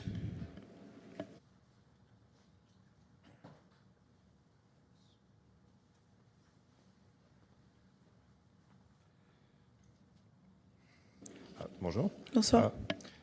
My question's for Despina Surias. So I wanted to say, last year my son and I rode to school every day on Terrebonne, and the lanes this year have made a big difference for us. And expect that's going to be all the more so when there is snow. I'm sorry, Mr. Hodge. Can you please maybe speak in the... Yeah. It's Hang now, on. now it's too... You have to lift it. Est-ce que vous pouvez juste Hang on. reprendre le temps, s'il vous plaît, Madame Gaudreau, je m'excuse. Thank you. There we go. So, yeah, last year, my son and I rode to school every day on Terrebonne, and we found that the new bike lanes this year have made a big difference given the separation from the car traffic. And we expect that with snow on the ground, it's going to make an even bigger difference in terms of the risk reduction and being further away from motor vehicles. So we're very happy with the lanes. They seem to be well used. I've been working with some local residents who set up computer vision-based traffic counters on their property, and we estimate that over 28,000 trips have been made on the new bike lanes since late August, and that includes 8,500 trips in November alone. So I think this may have been addressed, but you can elaborate. Has the decision to maintain Terrebonne as a year-round bike lane this year and in subsequent years been finalized? Thank you for the question, Mr. Hodge, and thank you for appreciating the the configuration and for using it and for doing all the work to get the numbers on the usage of it as well. Yes, we decided to keep it open this year, and this was after speaking to our services who said by removing it, we are actually increasing, kind of creating more safety issues because the street will remain very wide for cars. So for us, it was important to maintain the security on the street because that is primarily our goal to ensure security for all users of the road.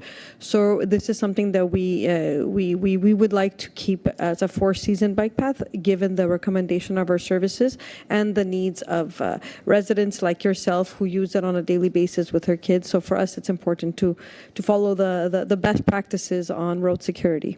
Oh, thank you. I did have a follow-up question. It also relates to your district.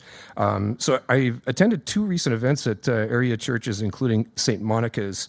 At the very well-attended Czech Bazaar, I really appreciated being able to park immediately adjacent to the church in the McKay Center lot. So I think that, from my perspective as a church visitor, it worked very well.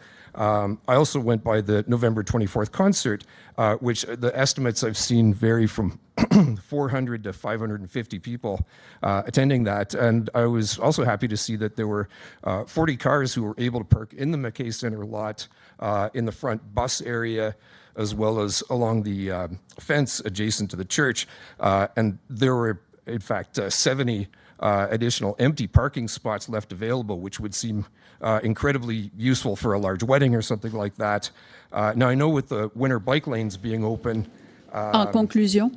the parking's a concern. So the question is, would large public institution parking areas like this be usable as a space during a snow emergency for residents? I mean, that would be something that we'd have to address. Sorry. Thank you for the question again. So you're talking about the McKay Center, if it could be used by residents themselves?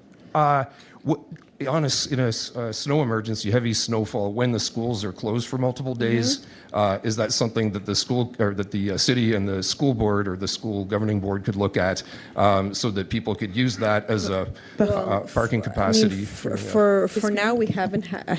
For now we haven't. We know. I mean, it's not something that has come up per se.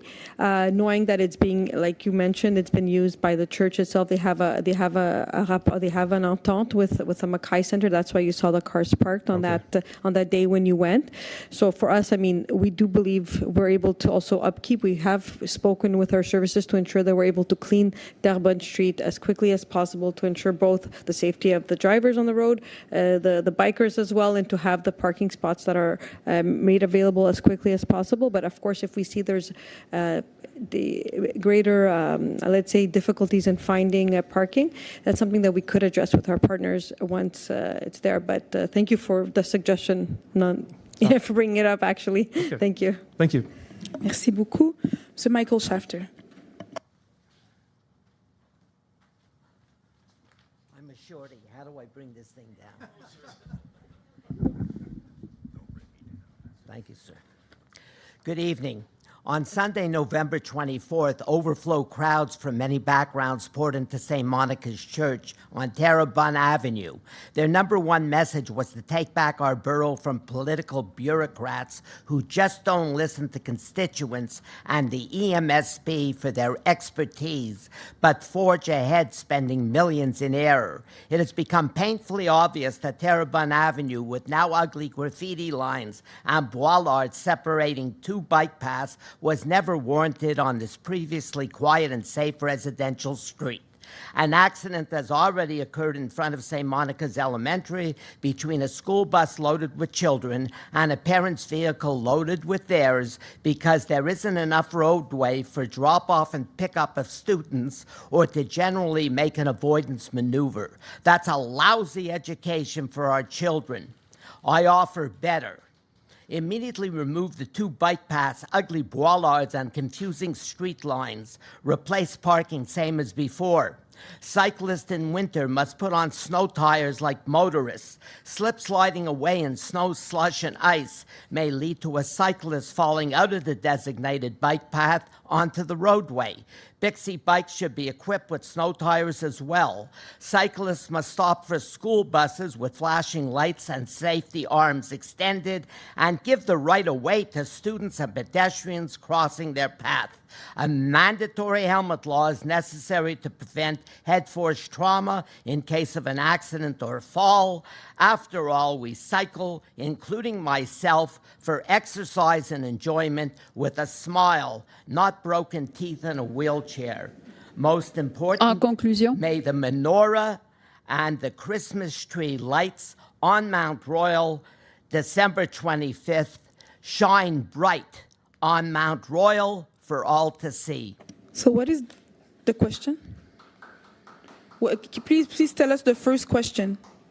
Sunny Miraz, please comment on this initiative waiting for approval. To slow down speeding, not only on Terrebonne, but throughout the island, simply add the citation speed in red over which you will receive an expensive ticket. For example, 20 kilometer school zones, thank you very much, Mr. Shafter. So we're going to let Mr. Morales answer that first question, and then you're going to go to the second question. Mr. Morales, 36 kilometer double Shafter? sign, or OK, whatever so on va passer à la prochaine Boreal personne. On va aller à M. experts Steven decide. Jass. On va aller à M. Steven Jass. I'm sorry, Gratio. No, you're I not can't sorry. hear. No. I can't hear as you talk over me. Yeah.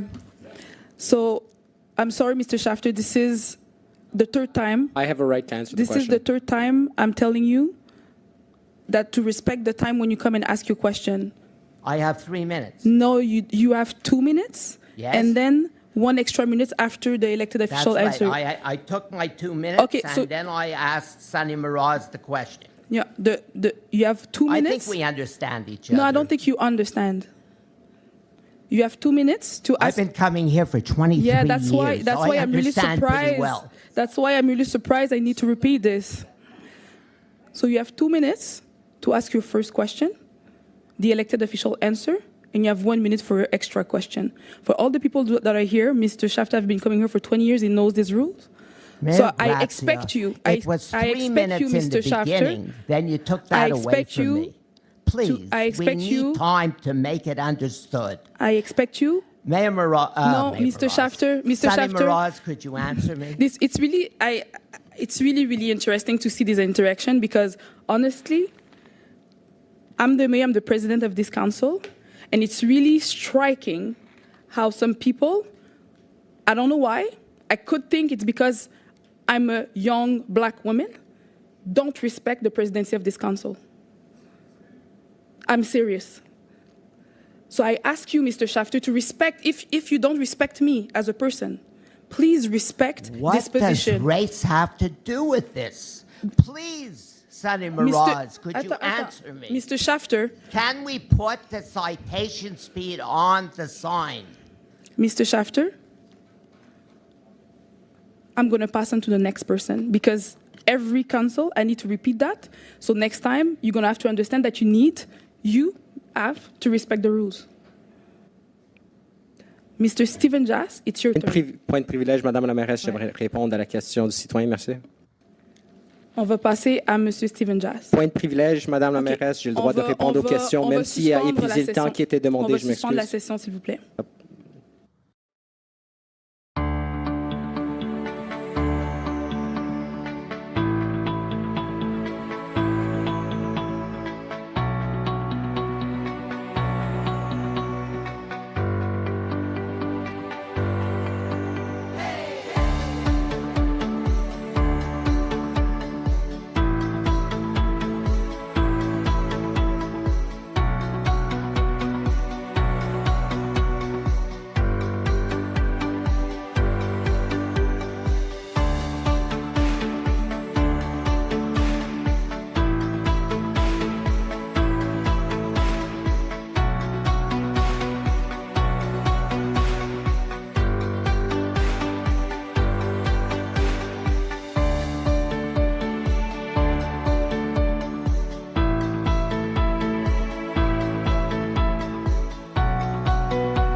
Madame la mairesse, Donc, le je monsieur, répondre à la dernière question, s'il vous plaît. Ou me monsieur donner une Stephen réponse. Jass, on vous écoute. S'il vous plaît, peux-tu me répondre Le temps défile, donc si on veut écouter M. Moreau, prendre tout le temps des citoyens, on peut. Sinon, M. Stephen Jass, vous pouvez procéder. Vous l'avez pris à votre deuxième question, tout Monsieur le temps que Stephen vous Jass, voulez. vous pouvez J'aimerais procéder. répondre aux questions du citoyen. Allez-y, M. Stephen Jass. Allez-y. I would like to talk about the embarrassing debacle that is the double bike paths on Terrebonne. You may not well know I live at the corner of Wilson and Summerled and also at Rosedale and Sherbrooke. So I cross Terrebonne or drive on Terrebonne at least 4 times a day. Yesterday, the dusting of snow, every time I crossed Terrebonne or drove it, there wasn't a single bicycle track in that snow. Same thing this morning. Now, last week, 2 weeks ago, and 3 weeks ago, I did the same thing, and I stopped at St. Monica's and Willingdon. St. Monica's had only 1 bicycle there at 9:15 a.m. Willingdon had 1. The next week, it was 1 and 2. Last week, it was 0 and 1. Nobody is using the bicycle paths to go to school. In November, I can't imagine what's going to happen in the winter. Today, on Terrebonne, between Hinkston and Hampton, there was a Hydro-Quebec truck doing some kind of work. They had no choice. They had to plant themselves in the middle of the road, blocking everything. They had to surround themselves with orange cones.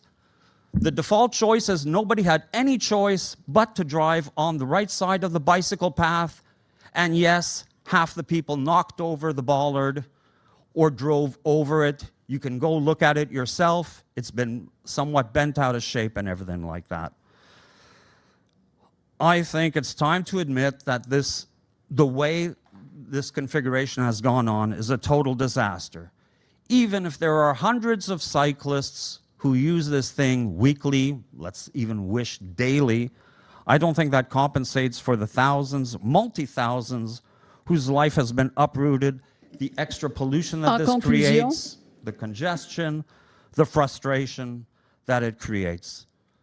You have to admit, this is not a total success. There are some elements of this that just don't work right. What is your question?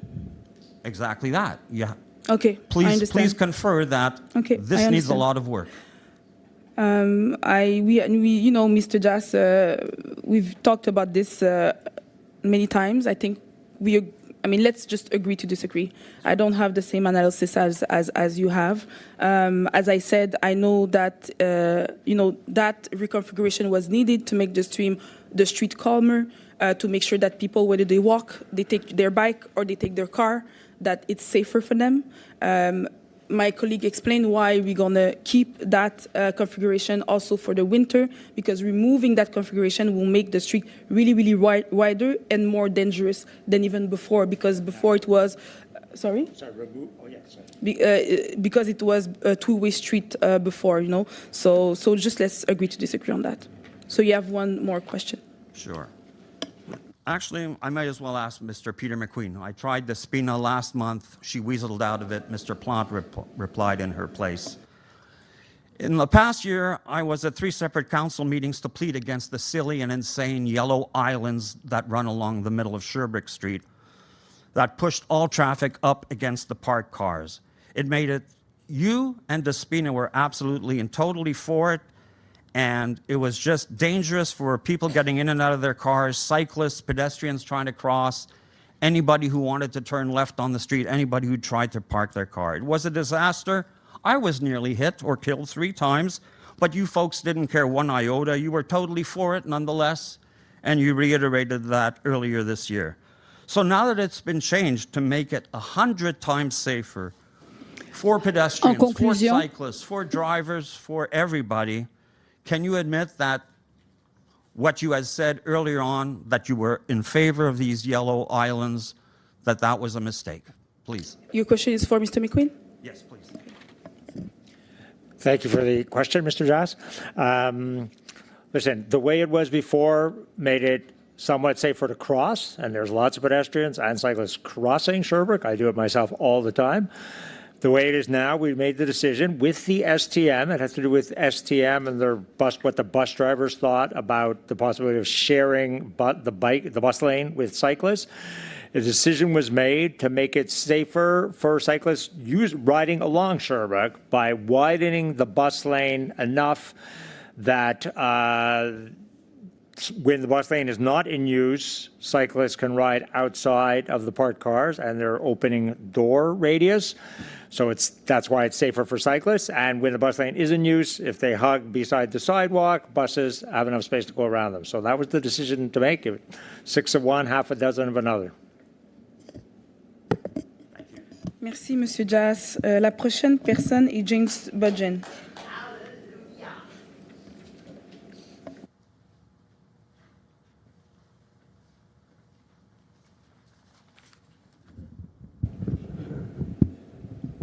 Hopefully that's the right height.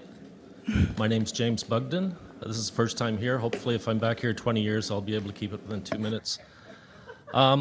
People don't know who I am, so a little bit about me. I grew up in a mega church in Toronto. I went to a private Christian school. I volunteer at a local organization with about twice the budget of St. Monica's. And when we closed the doors to that organization in 2020, we didn't know if we'd ever open them again. So I get the issue that St. Monica is facing. But when I heard that this was the first deficit they'd had in 75 years, my eyebrows raised. I've worked with enough charities to know that if you're not running a deficit, you're doing pretty well. And CRA shows that they've had a deficit in 3 of the last 5 years. Paul Wong has since walked that statement back. It's no longer the first deficit in 75 years. He did it in an article that was published. So my question is, given for Sonny Murrows, given that there have been statements that have been made and walked back, and when people get angry about something, it often short circuits their critical thinking skills, so things can be misstated. But given things have been said and walked back, my question is, what level of confidence do you have that the stated reasons they've given for the deficit that they have this year is due to the bike lane and not perhaps something more systemic? Monsieur Moroz. Thank you for coming to council for the first time. Thank you for coming and ask your question and for your involvement in other nonprofits in the area.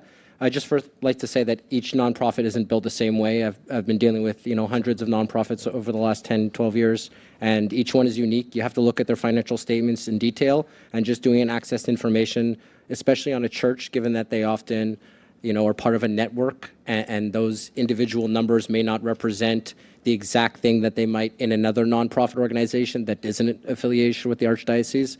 So I would just temper your analysis and maybe stop attacking their reasoning as to why they're suffering.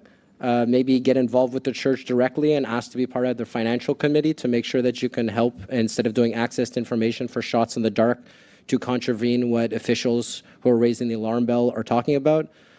I would note that no snow has fallen, and we don't know if the Mackay Center will plow the parking lot Sunday mornings if it snows Saturday night to make sure that people have a place to park on Sunday morning.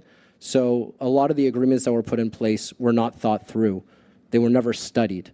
And the impacts that it has already had on the church, where they did do the study properly, where they did do an analysis for the summer, autumn months where we've already had the bike path in place, they've seen a drop in their membership attending. So that is that's the first time, in my understanding, that they've seen such a drop outside of the pandemic years, and they haven't had more than one funeral, or they haven't had a wedding. And a lot of the proposals that my colleague had said had been done to help them haven't been done. She called me a liar. She's not allowed to, and I didn't.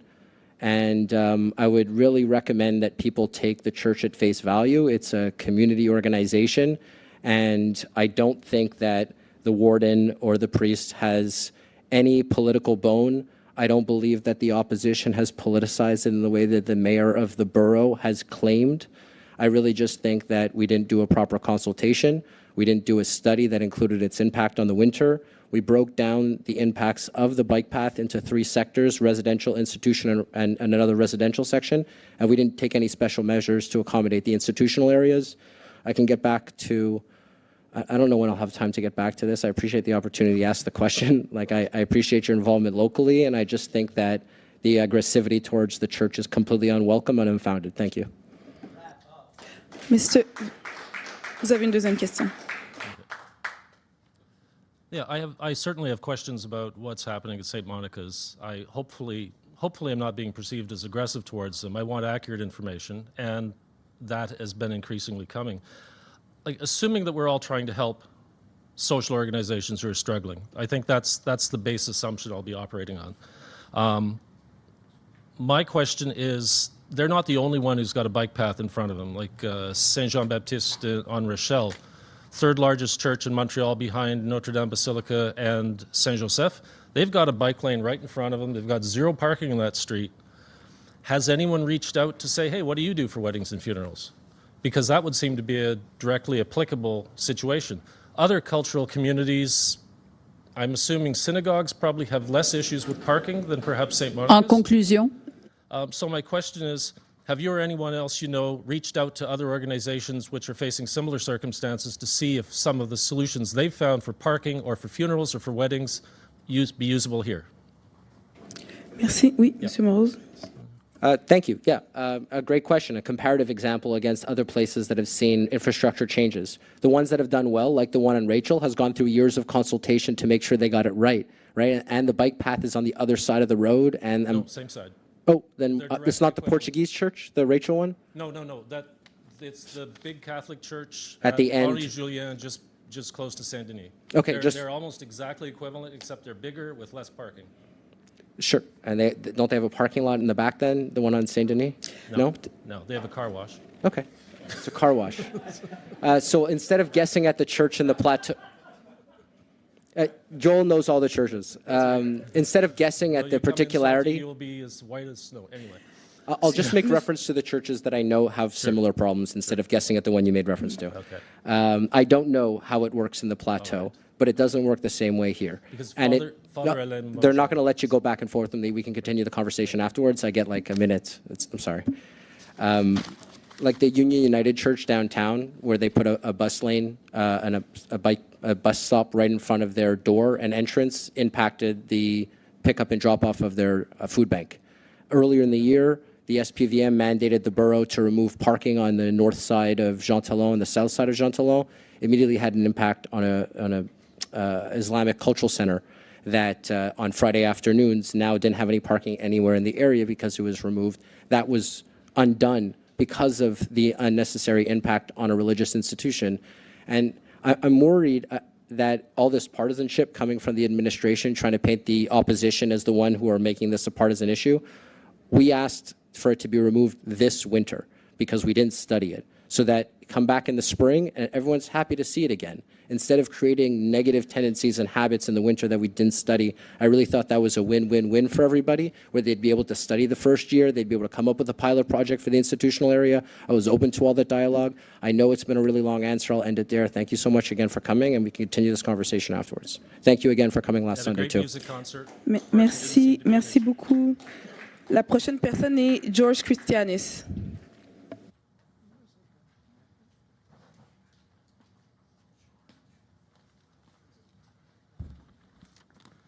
In the last council meeting, my district councillor, Stephanie Valenzuela, made some disturbing remarks in her opening statement. She accused the Project Montreal administration of refusing to work with her, which in turn affects her ability to represent her district of Darlington. She stated that Project Montreal refuses to share important and essential information with her concerning her district. She stated that when she asks for information on building inspections, flooding, and updates on the REM, she often never gets a response, or if she does get a response, she receives it in a few weeks or months.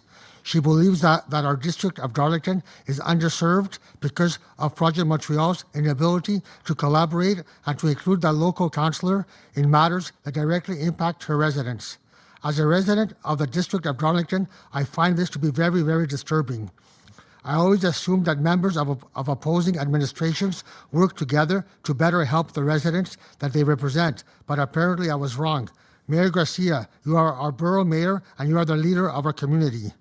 You must lead by example. In the last council meeting, you said that you have compassion, and I believe you. I know that you have compassion. So can you please show compassion for the two opposition councillors who are just trying to do their jobs? And can you please show compassion for the districts that they represent? Stephanie Valenzuela needs to work with the Project Montreal administration in order to better represent her district of Darlington. This question is for Mayor Garcia. Can you and your administration be more accommodating to Stephanie Valenzuela when she asks for important information concerning her district? Thank you very much, Mr. Christianis, for your question.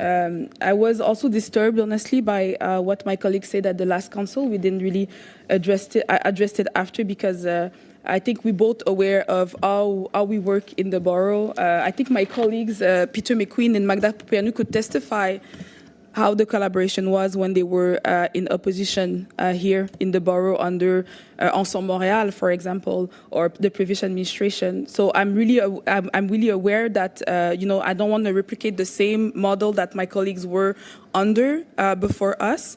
What I did since I came is that first of all, I dedicated one staff to them, but they complained that that staff was not efficient. So. This year, I think I removed the staff because it was really hard for that staff member to work when he didn't feel that his work was appreciated. What I did also is that I have what we call statutaires with all the elected officials. So that every 4 to 6 weeks, every elected officials, before this year, they were meeting with me and my chief of staff and the staff that is dedicated to them every 4 to 6 weeks, so they could address to us directly their needs, and we answer their questions. And sometimes we answer their questions and they're not happy with the answers, but we answer the question. Or sometimes we don't have all the information yet, and it's important. We understand that it takes time. Sometimes it's hard for the opposition to see, to understand how long it takes because they don't have all the information all the time, but sometimes it takes time. What I did since the beginning of this year, since I removed one of my staff members because he was feeling underappreciated, is that the meetings that the elected officials have every 4 to 6 weeks now, it's directly with the director and my chief of staff. So I understand. So she shared that claims at the last council, but I could tell you that we're giving them the support.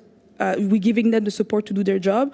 I didn't add here that every council we do a meeting a week before. the documents become public, to explain to them every file and to answer their questions. And if we don't have the answer at that meeting, we come back with the answers, because it's our role. It's my role as mayor to make sure that every borough councillors have the information necessary to take their decisions. So there's a difference between they don't receive question and they're not satisfied with the answers. If I could give you an example, last Borough Council, my colleague shared the fact that she doesn't have any answers regarding the inspections that we do in the different buildings. She said that we're not giving her the answers, but we're giving her the answers, but she's not satisfied with the answers. I'm not satisfied either. I work with the services, and I say it's too long. It's not clear for the citizens, and it's hard. But our job is really to help the public service to improve the quality of services to the citizens. But we are working in a system where sometimes it's the borough, sometimes it's the city, sometimes it's the judges that are not going to allow us to go faster in some process. It's hard for any elected officials here to tell some citizens, I cannot answer your question directly right now because you're living in insalubrité and we need to act, but we don't have all the tools all the time. And leadership is also be able to face the reality and try to find ways to improve the quality of service for the citizens. So it's not because they don't agree with the answers that they don't have any answers. And finally, it's really, really disturbing for me to hear the councillor of Darlington saying that we're not investing in Darlington while we're investing more in Darlington than a predecessor that gave her the district gave to the district. We're investing more. We voted. I think it took last council, the council before, to improve the Martin Luther King soccer field, for example. We are investing on community organization that work directly in our district. For example, we are making sure that in the plans that we do to plant more trees in the borough, that we plant more trees in places like Darlington that were honestly abandoned by their predecessors. So it's really, really disturbing, and I don't want to get into those discussions. I'm answering you because you asked the question today. But working collaboratively also means, honestly, to recognize the work that is being done. Your next question, please. This comment and question is for Stephanie Valenzuela. In your opening statement in the last council meeting, you made some serious allegations against the Project Montreal administration of this borough. You stated that they often don't provide the necessary information. Mr. Christians, I'm sorry, we're going to go back to the time. I just want to tell you that in the rules that we shared before, I need to make sure that this question period doesn't bring us to a debate. So you ask me a question. I don't know if you want to ask the same question to my colleague, but if you ask the same question, it could bring us to a debate. So maybe try to formulate your question in a way that's not going to bring us to a debate. So I'm going to give back, you have still 1 more minute, but think about how you're going to ask the question, or you could ask me your second question, or ask maybe another question to my colleague. Okay, this question is for Ms. Valenzuela. Can you be more specific and explain to us what is exactly happening behind the scenes between yourself and the Project Montreal administration? And what would you like to be changed in order for you to better represent our district? Écoutez, this I'm gonna. It could bring to a debate. It's not a debate if it's not a back and forth. Moi, je réponds à la question, puis par la suite, on passe au prochain. But I cannot answer back, So, the last time you made your statement, I didn't make any comment. You asked me, because we cannot go back and forth, so... There's no back and forth. J'ai le droit de répondre dans les règlements. Vous avez donné le droit à une personne de poser la deuxième question complémentaire à un autre conseillère de ville. Donc, en ce moment-ci, on est juste en débat parce que vous l'amenez. Mais honnêtement, j'ai le droit de répondre, puis on finit la conversation par la suite. Juste un instant, je vais suspendre un instant, s'il vous plaît.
Mr. Christianis, I mean, you could stay there, so she's going to answer. Yeah. Si je peux me permettre aussi, la période est terminée, donc il faudrait prolonger. Je vais le faire après. Merci. I'm sorry, Mr. Christianis. Honestly, with the entire situation, I lost track of your specific question. Would it be possible for you just to repeat what the question is so I could address your question?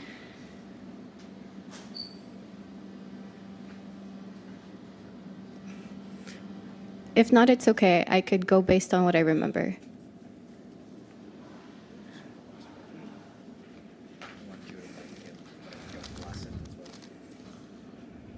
Ms. Valenzuela, can you be more specific and explain to us what is exactly happening behind the scenes between yourself and the Project Montreal administration, and what would you like to be changed in order for you to better represent our district? Okay, thank you, George.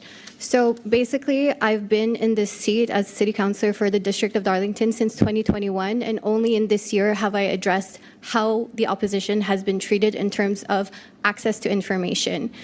I understand that maybe in the past, opposition councillors were treated differently, much worse, but that is their experience and that is not my experience. My experience should be changed. It should not be the treatment of other future elected officials. When it comes to the work that we do not only for the borough but for specifically our district, we should be included in discussions and changes. We should not be only informed after the fact or invited at the last second because there's an inauguration, for example. Yes, we had weekly statutaires when we started. And actually, the borough of Côte-des-Neiges NDG is the borough that has the most staff in their cabinet in terms of all the other 18 boroughs.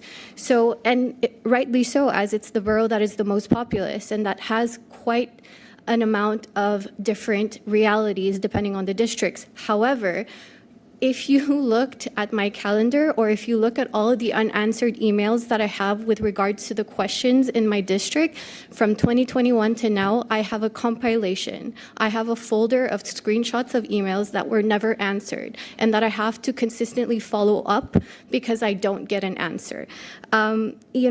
Yeah, first year we had statutaires every week and I really appreciated them. I appreciated working with that specific staffer. But in the last 2 years, I'm lucky to even have a statutaire every 2 months. And on top of that, to get the answers in a reasonable delay after the statutaire. Sometimes I have to add the same subject to the following statutaire because I never got it in the previous statutaire.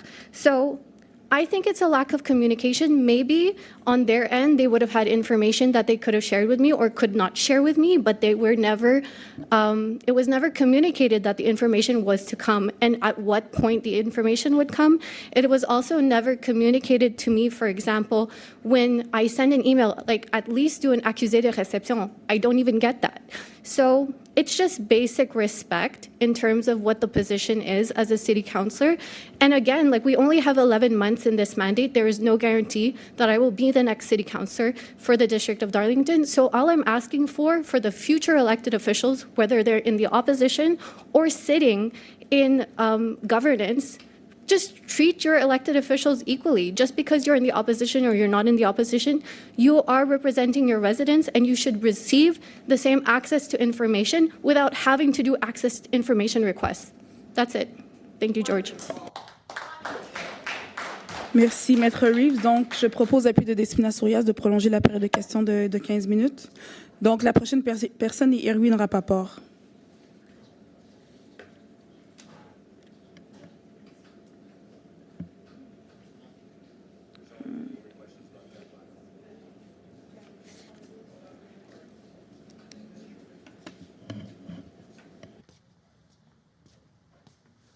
Greetings. This is not a Terrebonne question. This time around now, we've got significant milestones regarding bike paths in our borough, especially the Borette bike path and the Terrebonne bike path. Can you speak in the mic, please? Oh, sorry. Thank you. This is an important issue. This is this period of. Sorry, just the thing. Can you just hold the timer for a second? thanks. No, at this right, the bike paths on Borette and Terrebonne have experienced certain milestones right now, and they're, you know, that we also have the possibility of a bike path being imposed on Jean Talon in Côte-des-Neiges. So, you know, people on Borette don't want the bike path there because a death occurred due to it. And on Terrebonne, there's been so many issues with the bike path. And you know all about them, be it the schools, St. Monica's, the impacts on individual residents in terms of parking, and the one-way street. People want it gone. And so I ask, will you agree to remove the bike paths and then hold a referendum on the bike paths on Terrebonne and Borette during the next election? En conclusion, also on future bike paths. And secondly, will you recognize that thousands of people in Côte-des-Neiges and NDG oppose the imposed bike paths? So we're not going to remove the bike paths, and so that's for the first question. And the second question, you could go ahead. No, I asked, will you recognize that thousands of people, I asked it in the first intervention. So on va arrêter le compteur. So I answered your first question, which I is... also had a second question in there where I said, will you recognize that thousands of people in NDG and Côte-des-Neiges oppose these imposed bike paths? So I know that there's some people who are against, and there's also people who are for. But so we need to look at the needs of the community, and that's why we're going to keep it. All right. Secondly, you've been knocking on doors in NDG recently in regards to the bike path and the situation with St. Monica's. You know, you didn't hold a public consultation, but you're going around speaking to neighbors. I've heard that you've been telling people that the problem with St. Monica's and a lessening attendance at the church was happening years ago due to COVID, and cannot be blamed on the bike path. And you know, you did say that they're not telling the truth when it comes to the situation at St. Monica's. En conclusion.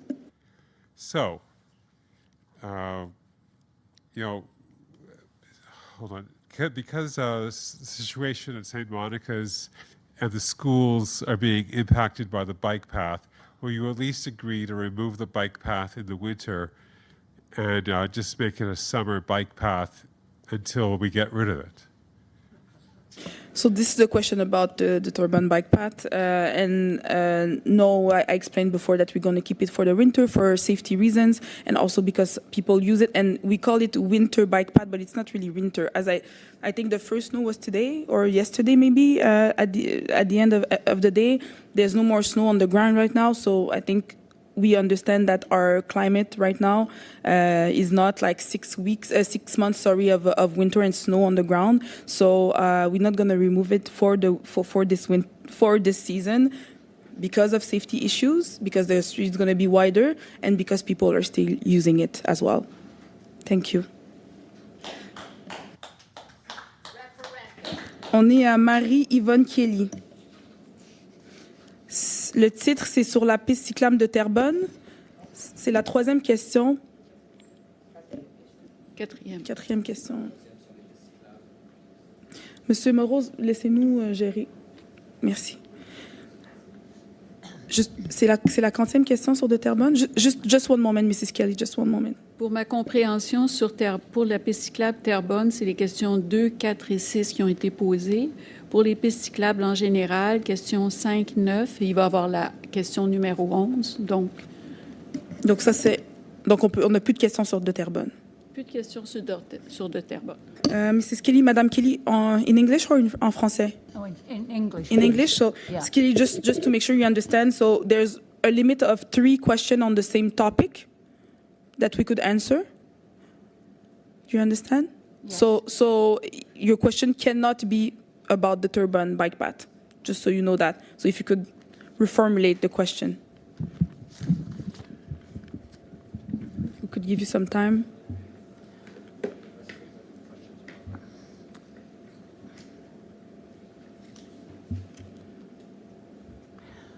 Okay, let's talk about democracy. You were elected by us, your citizens, and we don't feel heard. And we don't feel that you are respecting all the talent that's in this room that is objecting to some things that you're doing in our community. There seems to be no process to evaluate a project. Projects are just put in, and we have to live with them. Now, we know our communities. We've lived in them for several years, and I think we have something to offer you. And I feel that there seems to be no mechanism to come up here tonight and just to speak for 2 minutes really is not satisfying at all as a citizen in this process.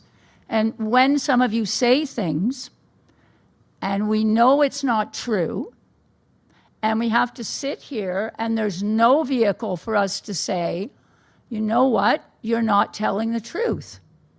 And so I feel that we are really hamstrung in this district as citizens. And I feel even now when I'm told, whoops, we've had 3 questions on the topic you want to speak about tonight, so you're not going to be able to have a chance to speak about something that's very important to you that you've prepared to speak about this evening because you happen to slip in to slot number 4. And that doesn't feel like a democracy to me. And I'm not sure what you can do to change it, to make it better, to sit back and say, okay, we've done some projects, let's have an evaluation process of what that looks like. There seems to be a lot of unhappy people, a lot of unhappy citizens of all ages, and yet we have no vehicle to communicate with you. Sometimes we write to you, we don't even get a response. So then what? We go to the media. What other alternative do we have? So my first question is, how are you going to make this process more democratic? Thank you very much for your question, Mrs. Kelly, and I'm sorry to hear that you feel that way.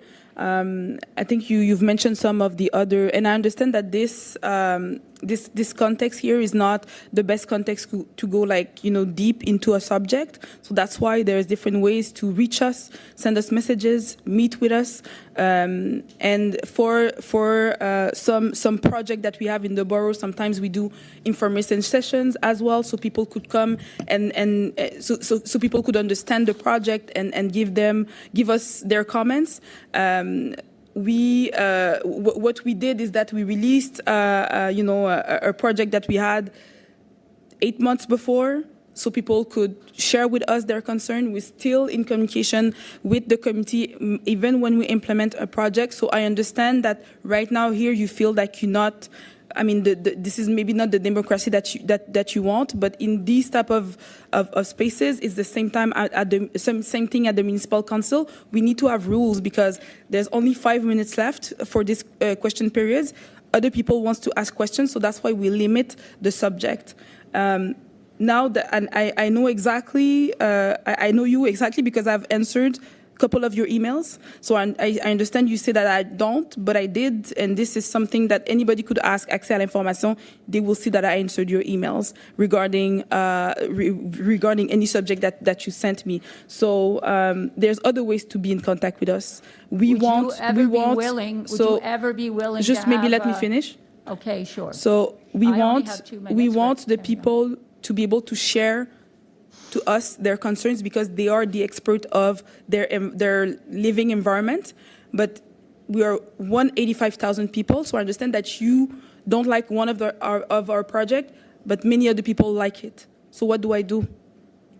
Well, that's the problem, because what you're doing at the moment is obviously not satisfactory. You can tell by the response in the room. We simply want to have a forum, some kind of forum, to discuss, which I'm not allowed to mention, some projects that are happening in our borough that are causing hardship to people. And we can't seem to get that across to anybody. We can't represent the vulnerable, the children, the teachers. We just can't get them a chance at the table and we can't represent them, and we care about them as citizens. We care about each other, and we care about what happens when some of these projects come into our area where we simply can't offer you another suggestion, another way of doing something. We're not allowed. You're just told it's imposed. En conclusion. In conclusion, well, anyway, I'm not quite sure how to conclude myself, but anyway, good evening, everybody, and have a nice meeting. Merci. Il nous reste 3 minutes. La prochaine personne est Rachel Michi. Rachel Michi. C'est un sujet qui a déjà été abordé. D'accord. Liane Côté. C'est plus cyclable de Terrebonne. Non. Est-ce que vous allez prendre un autre sujet par rapport... Je vais l'adresser généralement. OK? D'accord. On ne peut pas parler de Terrebonne juste pour que vous sachiez. Oui, mais je vais parler en tant que citoyenne, puis ce soir, je lance des fleurs. Dans le micro, s'il vous plaît. Dans le micro, s'il vous plaît. Oh, I'm not comfortable with mics, so I'm trying. Okay. I want to throw flowers tonight. I appreciate how difficult it is to do the work you guys do, and your team and you are doing great work. Really appreciate it. I'm speaking as the majority of citizens in this city. I get around this city through public transit, on foot, and on bike. That's the majority of us. So recent events have made me feel finally heard, and that space was being made for me and my active transportation. I noticed that, in fact, I feel less life-threatened, even as a pedestrian, when I go to Monkland from where I live at Conseil. So those changes have been very beneficial for me and thousands of other people like me in the hood. So I just felt you guys should know that. It's interesting to me, a man was here talking about how he and his son have benefited from those changes too. So children have been brought into this picture. And on another subject, I would like to throw out that the work you guys did on the bicycle highway of de Maisonneuve, the resurfacing is great. I can now have to schedule appointments with the chiropractor because I'm not getting my spine readjusted while I take the de Maisonneuve bike path. But I am extremely grateful for what you do. I'm a taxpayer. I'm amongst thousands of people in the city who this is how we get around, on transit, on bike, and on foot. And it's good to be finally considered in this picture and not just cars. So thank you. You're welcome. Merci. Merci beaucoup. Merci beaucoup. Donc, je veux dire, on l'entend, c'est un travail qu'on doit, we hear, it's a work that we need to continue to make sure that we make, active transportation safer in the city. It's not easy because it's a change, many changes that we're making. We understand that it's not easy for everyone, and our role is to find solutions when maybe there's things that doesn't work perfectly in the way that we planned those changes. Donc, il nous reste 15 secondes. Peut-être je vais prendre Gilles Chiasson mais là, c'est sur les pistes cyclables, les prochaines questions, puis je pense qu'on a déjà fait les 3 questions. Donc, je suis désolée pour les personnes qui sont ici. On va passer à la période de questions en ligne. Point de privilège, Madame la mairesse. L'augmentation du nombre de pistes cyclables n'est pas un sujet qu'on a abordé durant la session. Donc, si vous permettez, on peut inclure M. Chiasson parce que le sujet n'était pas encore abordé. En fait, le sujet des pistes cyclables a été déjà abordé plus de 3 fois aujourd'hui. Puis là, ça, c'est en plus des questions sur la piste cyclable spécifique de Terrebonne. Madame Reeves, Maître Reeves, est-ce que vous pouvez confirmer? OK. Donc, on va à la période de questions écrites maintenant. Maître Reeves, Monsieur Plante, je vous demanderai de nous accompagner, s'il vous plaît.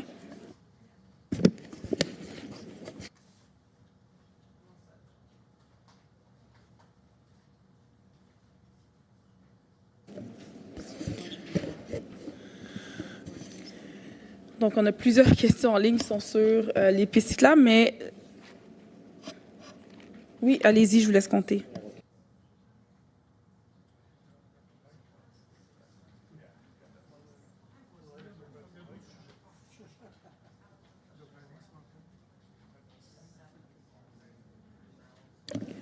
On passe à la troisième question, puisque la première était sur Terrebonne, la deuxième sur les pistes cyclables de façon plus générale. La question était de Luc Plamondon. Question numéro 1. Les locataires sont tenus à des standards élevés. Un retard ou défaut de paiement peut mener à une expulsion.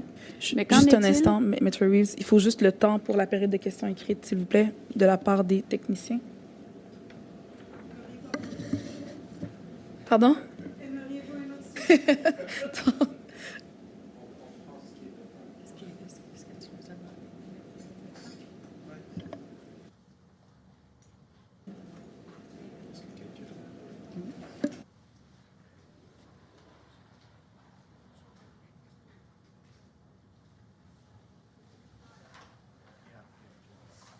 OK.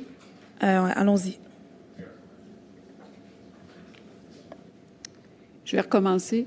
Les locataires sont tenus à des standards élevés. Un retard ou défaut de paiement peut mener à une expulsion.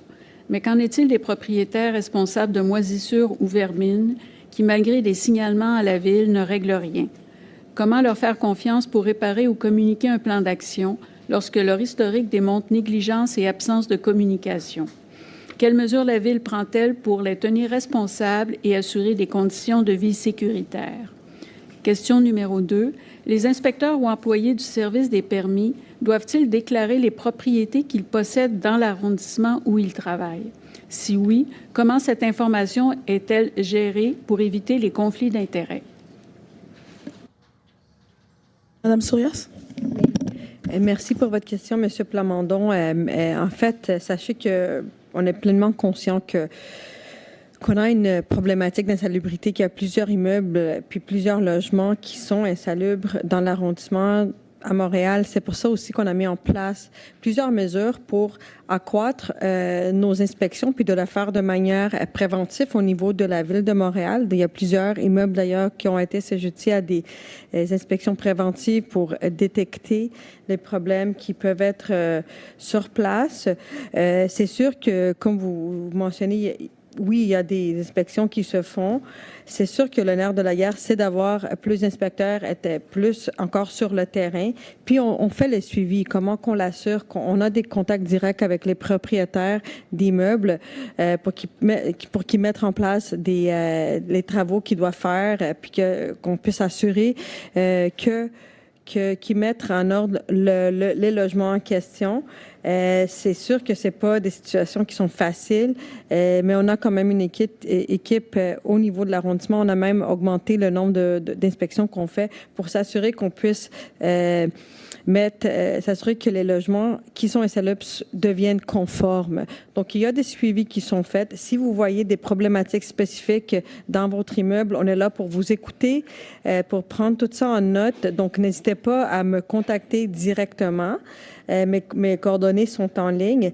Puis, je pense pour la deuxième question, je n'ai pas les réponses, donc je vais demander à la mairesse de peut-être passer la question à nos services ou peut-être qu'elle a les réponses pour la deuxième question concernant si ils doivent avoir déclaré les propriétés qui sont sur leur possession. Donc, je ne suis pas certaine. Monsieur Plante?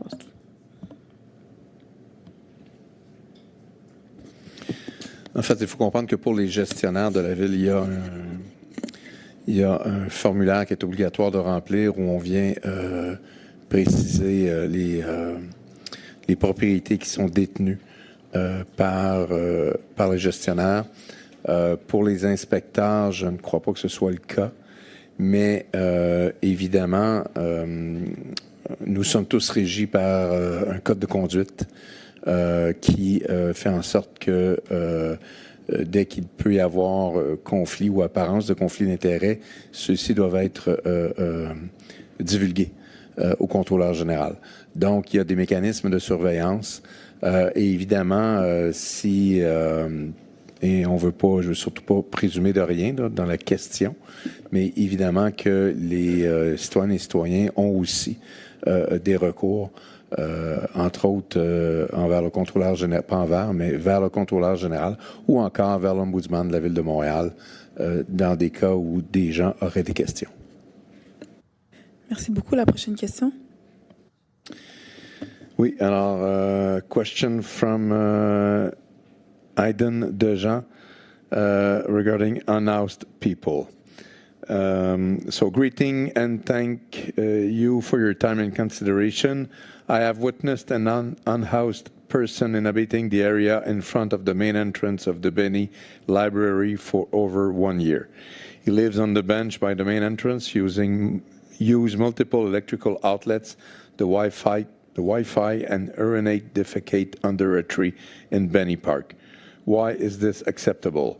My daughter walks by this space daily to go to school. She should not be exposed to this risk. We should have systems in place to help this person. Why has this situation been allowed to take over a year to do anything? Madame Sourias. Thank you for the question, Aiden. When we got the question, we know that our services are. We saw your question and brought it to our services. Our services are aware of the individual you're mentioning. That person is generally not aggressive. We understand that there's a discomfort as well when you see people who are unhoused that may be in a public space that you're using as well, and you have your kid, and it's not always easy to explain what's happening. But we do know that our services and the organizations that are on the ground that are accompanying the people who are unhoused in the borough do work closely, do communicate. They sometimes refer them, yes, to shelters, but also to the services that they may need, maybe for food or other things. So we are actively working on solutions as well. We've just announced, that we got a land in Côte-des-Neiges and DG that we're going to be making housing on. So housing is one of the solutions, of course, and the city does have some levers in that, but we don't have all the powers to build enough housing for everyone. We need to work with the other levels of government. We're doing that. But also, it's important that if you see any activities that you feel are dangerous or make you feel unsafe, it's important to obviously call our local PDQ station. They are obviously also in contact with the person at hand, but from what we understand, the person is not aggressive and is using the space, the space that is public, in a way that is I would say respectful. But again, if you see acts like you mentioned in your question that are disrespectful or whatnot, please be in contact with our local station so that they could intervene. Thank you. Next, a question from Alden Castro. Homelessness in Côte-des-Neiges. As temperatures drop and the challenge of winter set in, our community is increasingly witnessing the impact of homelessness. The presence of unhoused individuals has grown in Côte-des-Neiges, with notable concern arising from Martin Luther King Park, where the situation remains unaddressed, and now on St. Kevin Street, corner of Côte-des-Neiges, where a tent has been installed on church property for months. Residents and institutions are deeply affected, yet there has been no announcement of a eating center to provide relief. It's December 2nd. What steps is the borough taking to address this crisis, support our most vulnerable residents, and respond to the concerns of the community living with this daily reality? So thank you very much, Alvin Castro, for your question.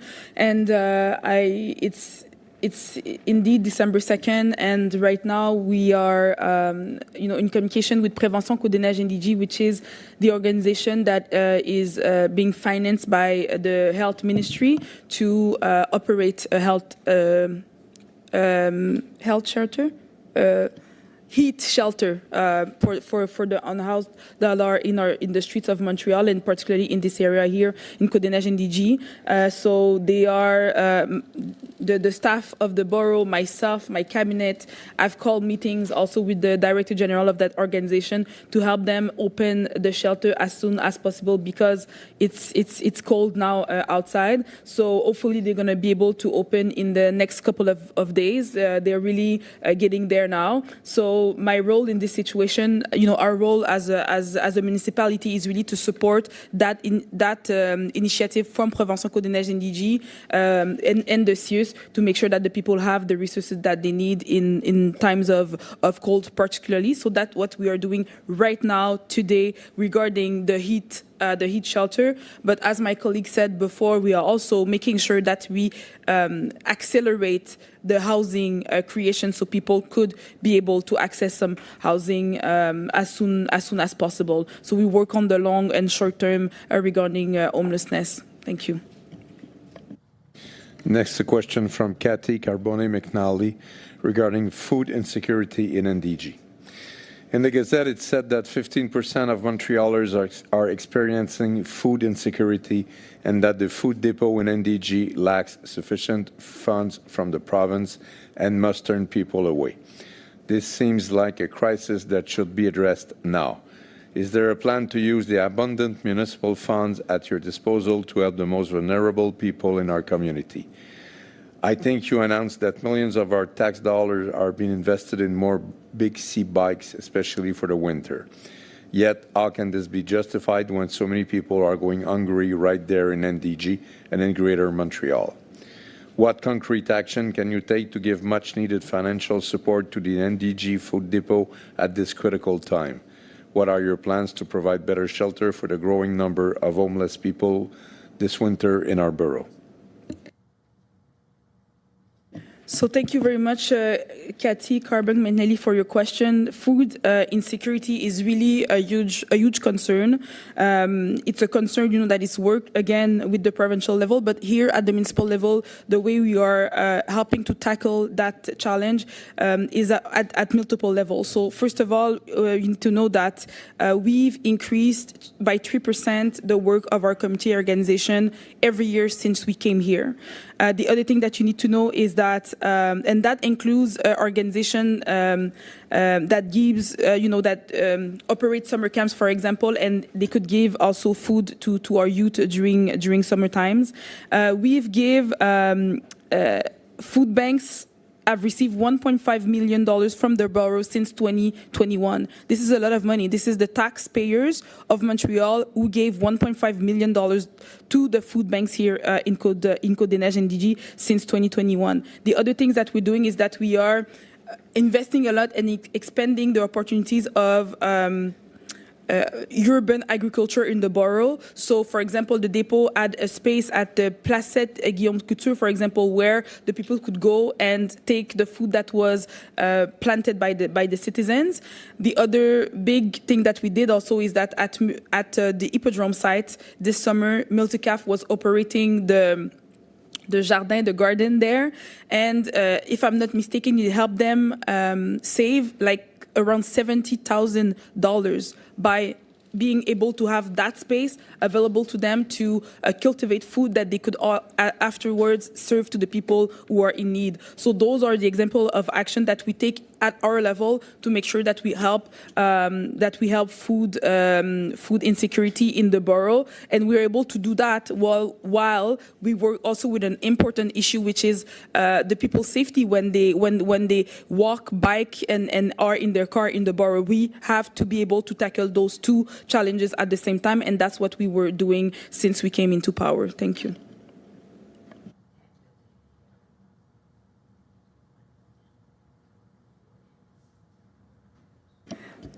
Donc, c'est la fin de la période des questions des membres du public, des questions qu'on a reçues en ligne. Donc, les questions qui ne sont pas sur la piste cyclable de Terrebonne ou sur les pistes cyclables en général. Ce qu'on va faire, si les élus sont d'accord, c'est qu'il y avait des questions auxquelles on n'a pas pu répondre de personnes qui sont en présentiel. Pardon? Oui, Monsieur Morose. Juste un instant. Oui, Monsieur Morose. Vous pensez que les questions écrites doivent être épuisées avant qu'on puisse explorer les questions en personne? En fait, il y a des questions en personne. Il y a des personnes qui sont là en présentiel, fait qu'on veut s'assurer qu'ils posent leurs questions. Oui, c'est ce que je voulais durant la planification des règles et vous l'avez contredit. Vous avez dit on doit finir les questions écrites avant de passer aux questions qui restent en oral. Donc, monsieur, on va aller aux personnes qui n'ont pas parlé. Puis là, si je me trompe pas, on a Rachel Michi. She left. Liane Côté a posé sa question. Il y a Gilles Chiasson et Valérie Joanne Kézé. Oui. Est-ce que vous êtes inscrit? En effet, Maître Reeves m'a envoyé un courriel de confirmation pour 2 questions de l'Association des condos rouges 5 et 6. Je l'ai par écrit, mais je n'ai pas entendu votre... Maître Reeves m'a envoyé... Il y a eu confusion. Il y a eu dépôt de documents. J'ai reçu des documents, mais il n'était pas question de période de questions. Ah, OK. Non. Fait que comment ça fonctionne? C'est notre première fois ici. Ce qu'on va faire, c'est qu'on va prendre les questions des personnes que j'ai nommées, puis il y a quelqu'un qui va aller vous voir pour vous expliquer ce qu'on peut faire pour vous répondre. Donc, Gilles Chiasson et Valérie Joanne Kessé. Donc, Gilles Chiasson. Allez, oui, allez-y.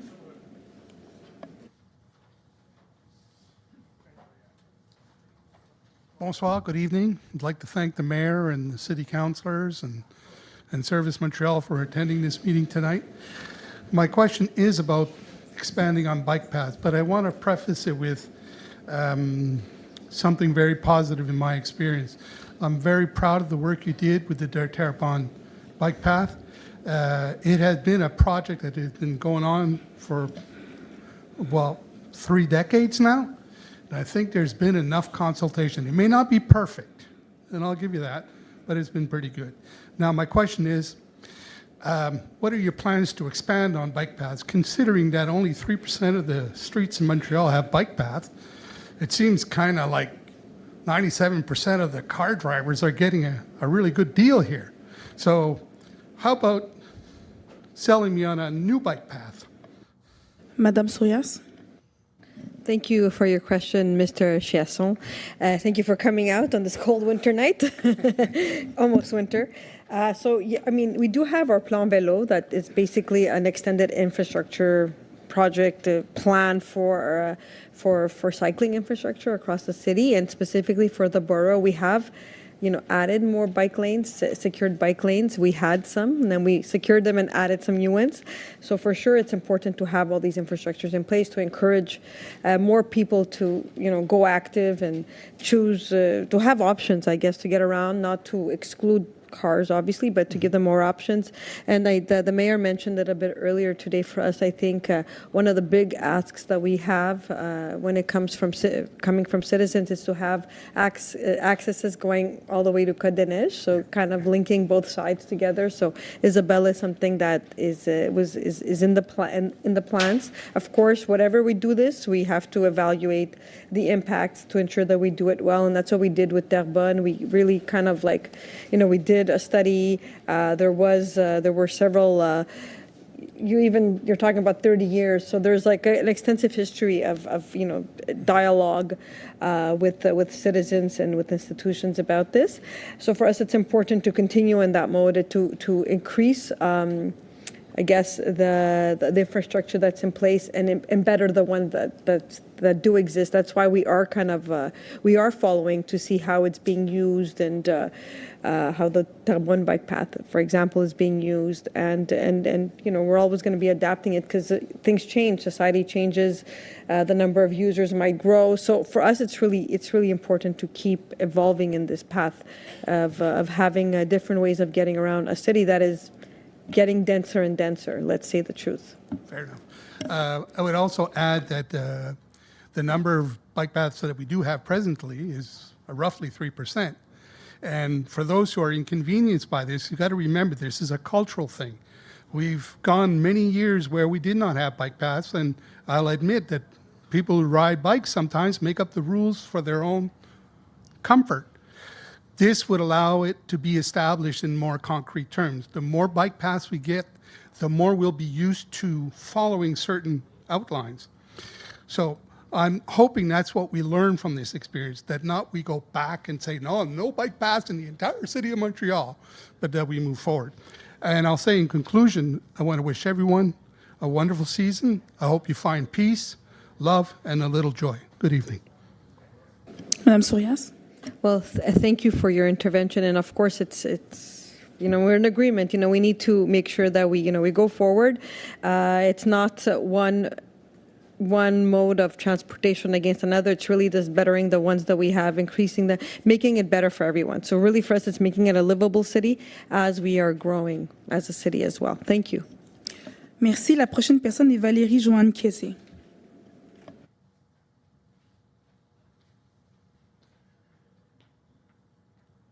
Bonsoir, Madame la Mairesse. Bonsoir. So the many landing stages that can accommodate several vehicles located in front of St. Monica's Parish, St. Monica's Elementary School, the OMHS Habitation de Terrebonne, and the Mackay Center Philip E. Layton School must absolutely be maintained in accordance with the borough's universal accessibility obligations. Peter McLean's claim that not all the schools are against the bike path on Terrebonne is actually not true. The project was presented to the schools as a fait accompli. And Willingdon School and the teachers did not feel free to disagree that day. However, you received letters of objection to this project in February from the governing boards of 4 schools, and according to Mr. Lala, the school commissioner, and the schools are all against the Terrebonne bike path. The MSB chair, Mr. Ortana, also wrote you a letter saying he was steadfastly against the project because it will disrupt the running of all 4 schools and cause new safety concerns for the children that were never there before, such as having to cross an active bike lane to come off and on the bus. Mackay and Philip E. Layton schools, they need their drop-off lane in front for many reasons. This is a guaranteed right. There was a petition against the Terrebonne bike path 2.0, not against a bike path on Terrebonne, the Terrebonne 2.0 bike path. 1,500 written signatures. Change.org, 1,600 signatures. In spite of all this information, you still won't listen to a new way of doing things. Conclusion. Many residents will be hunting for parking in vain because of your lack of foresight and unwillingness to listen to the needs of the majority of people in NDG. I'd like to know where is the respect for the majority of the citizens in NDG who signed these petitions? Thank you very much, Mrs. Casey, for your question. It's really a challenge, honestly, I have to say. Knowing that the discussion for the reconfiguration of Terrebonne have been happening for 5 years, knowing that we came to the population in October 2023 with after 2-year study to share with them what we suggest as a plan, and the goal was to implement it in July. We spoke to the schools, and I understand that politically, Joe Ortana, he does politics. Yes, he's the president of the school board, but clearly he does politics. He was presenting, he was going against the Spina Sorias last election. So I understand his position, but I think we need to understand that his position are really political. But when we go see the people that are not political, the parents who send their kids biking or with trottinette, when they go, a whole family, you could see them on Terrebonne in the morning, or when the parents tell me that they feel comfortable now letting their kids go to school by themselves because the street is safer. I understand that maybe you don't hear that because you are in maybe an echo chamber where you see the people who are against only, but as elected official, when you say that 1,000 signatures is a majority, there's 100,000 people in NDG.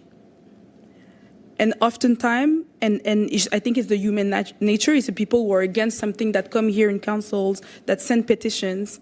And the people tell me that, Mrs. Mayor, I like what you did. I'm not going to do any petition about it, but please continue. We want somebody with courage, who is able to bring the changes that we desperately need in this borough, because maybe there was not that much courage with the previous elected officials around the table. So I hear you, but I also need to hear the other needs of other people. And your perspective is not the perspective of the majority of the people in NDG. I have to disagree with you respectfully, Mayor Katawa. Listen, 35% of people turned out to vote in 2021, okay? I don't feel like I'm heard, and a lot of people in NDG. I'm a Terrebonne Street resident, property owner. Yes, I'm all for bike paths. This Terrebonne 2.0 bike path does not work. It doesn't work for the institutions. It doesn't work for the residents. On my block alone, there were 19 spots pre-bike path. Now there were 5. And winter's around the corner. Why is the bike path going to be open in winter for so few cyclists on Terrebonne when we need the parking? I know you're anti-car and you know, but I mean, when will common sense prevail?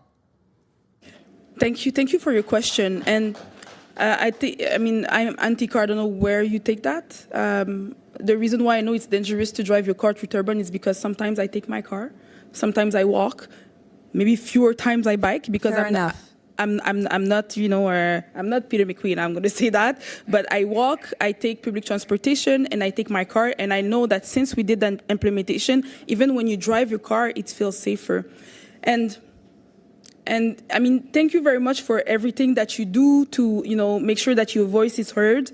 But I really want to share with all of you guys that it's really, really hard. It's really, really hard because everyone thinks that their own reality is the truth. But we need to manage 180,000 people, 1,000 in NDG. I could tell you that I have a lot of people coming to thank me. I was at the schools during the beginning of school years. There were like hundreds of families coming with their kids by walk or by bike on the different schools in NDG. It's a real need, and we didn't. I'm not even getting into the collisions that we had on the Terrebonne before. We're talking about safety here. I know the change is difficult, but as a society, there are going to be many changes coming, and we're going to have to find ways to talk to each other and understand the different perspectives. And I understand that you say that I don't understand yours. I understand, I hear you. So that's why we made sure to go see the people, to have an come and see me. No, because I cannot go see 100,000 people. You understand that. But we could have sent an email or a survey in the mail. We're not going to do this. I'm just going to conclude by saying that we did an information session. We went to see the institution. We're still in contact with the institution that were not willing to talk with us for 6 months just because they need to just accept the reality. We're still willing to talk to them. So we're really doing a lot of efforts to make sure that we are able to hear everyone. I'm not going to be able to hear the 100,000 people about that specific project. We're never going to be able to hear everyone impacted by a project every time we do one. But Montreal needs to move forward. And I think Montreal wants to move forward. And Montreal will have no choice to move forward because of the climate change that we see, for example. Because of the increased cars on our roads, that's a reality. And that makes our streets less safe for people. So those changes need to happen. And our challenge, honestly, as people who need to make those decisions for so many people, is to tell you that I hear you. I hear it's hard. And if we could find solutions for you, it will be my pleasure to work with the service to implement it. But I also need to listen to the other people that you may not know, that appreciate what we are doing, and also to look at the reality that climate change is there. We need to change the city to adapt to climate change, and that there's an increase of cars in the streets of Montreal. And it's not going to end because we're going to have more and more people. But every time we have more people in the city, we cannot add a car. But the reality is there's an increased presence of cars on our roads, and it's dangerous. People are dying. So we need to address that as well. Thank you.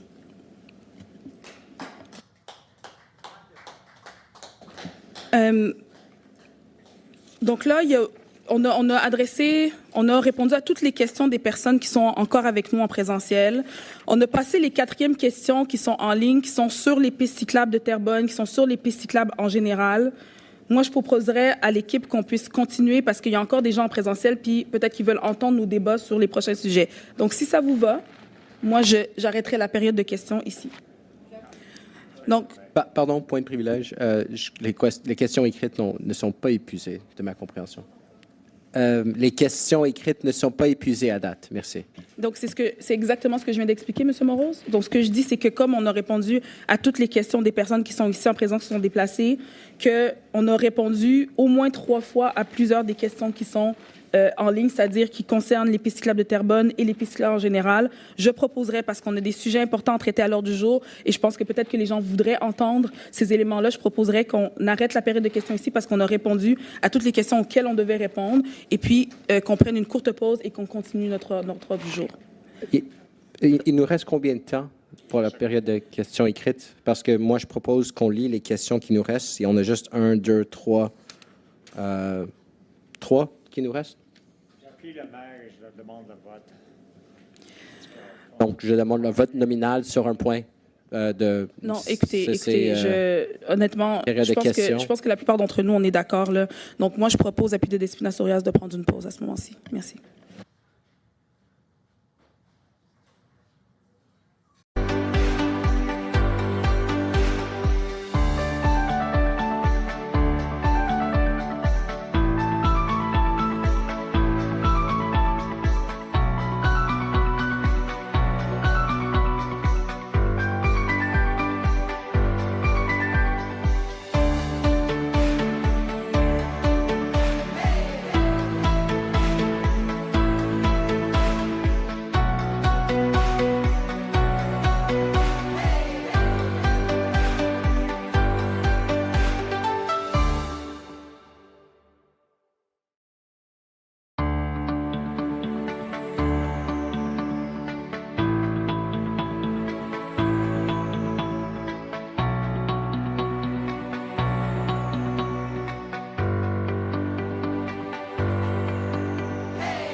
Bonjour. Donc, on est vraiment désolé, on a des enjeux techniques aujourd'hui, donc on va poursuivre. Donc, je disais qu'on est au point 10.07, la période des membres du Conseil, et je vais... Donc, il y avait mon collègue, M. Morose, et ensuite ma collègue, Mme Popéanou, qui voulait poser une question. M. Morose. Oui, merci. J'aimerais savoir s'il y a une mise à jour sur l'échéancier for the chalets at Mackenzie King and Van Horn Park, when they'll be completed. Thank you so much. Monsieur Plante. Bon, votre question me surprend un peu, là, mais en fait, il faut comprendre que pour Van Horn et Mackenzie King, on en est à l'acceptation finale des travaux. Écoutez, c'est une question de, j'allais dire quelques jours, mais disons quelques semaines avant qu'on puisse vraiment avoir accès au chalet, mais ça s'en vient.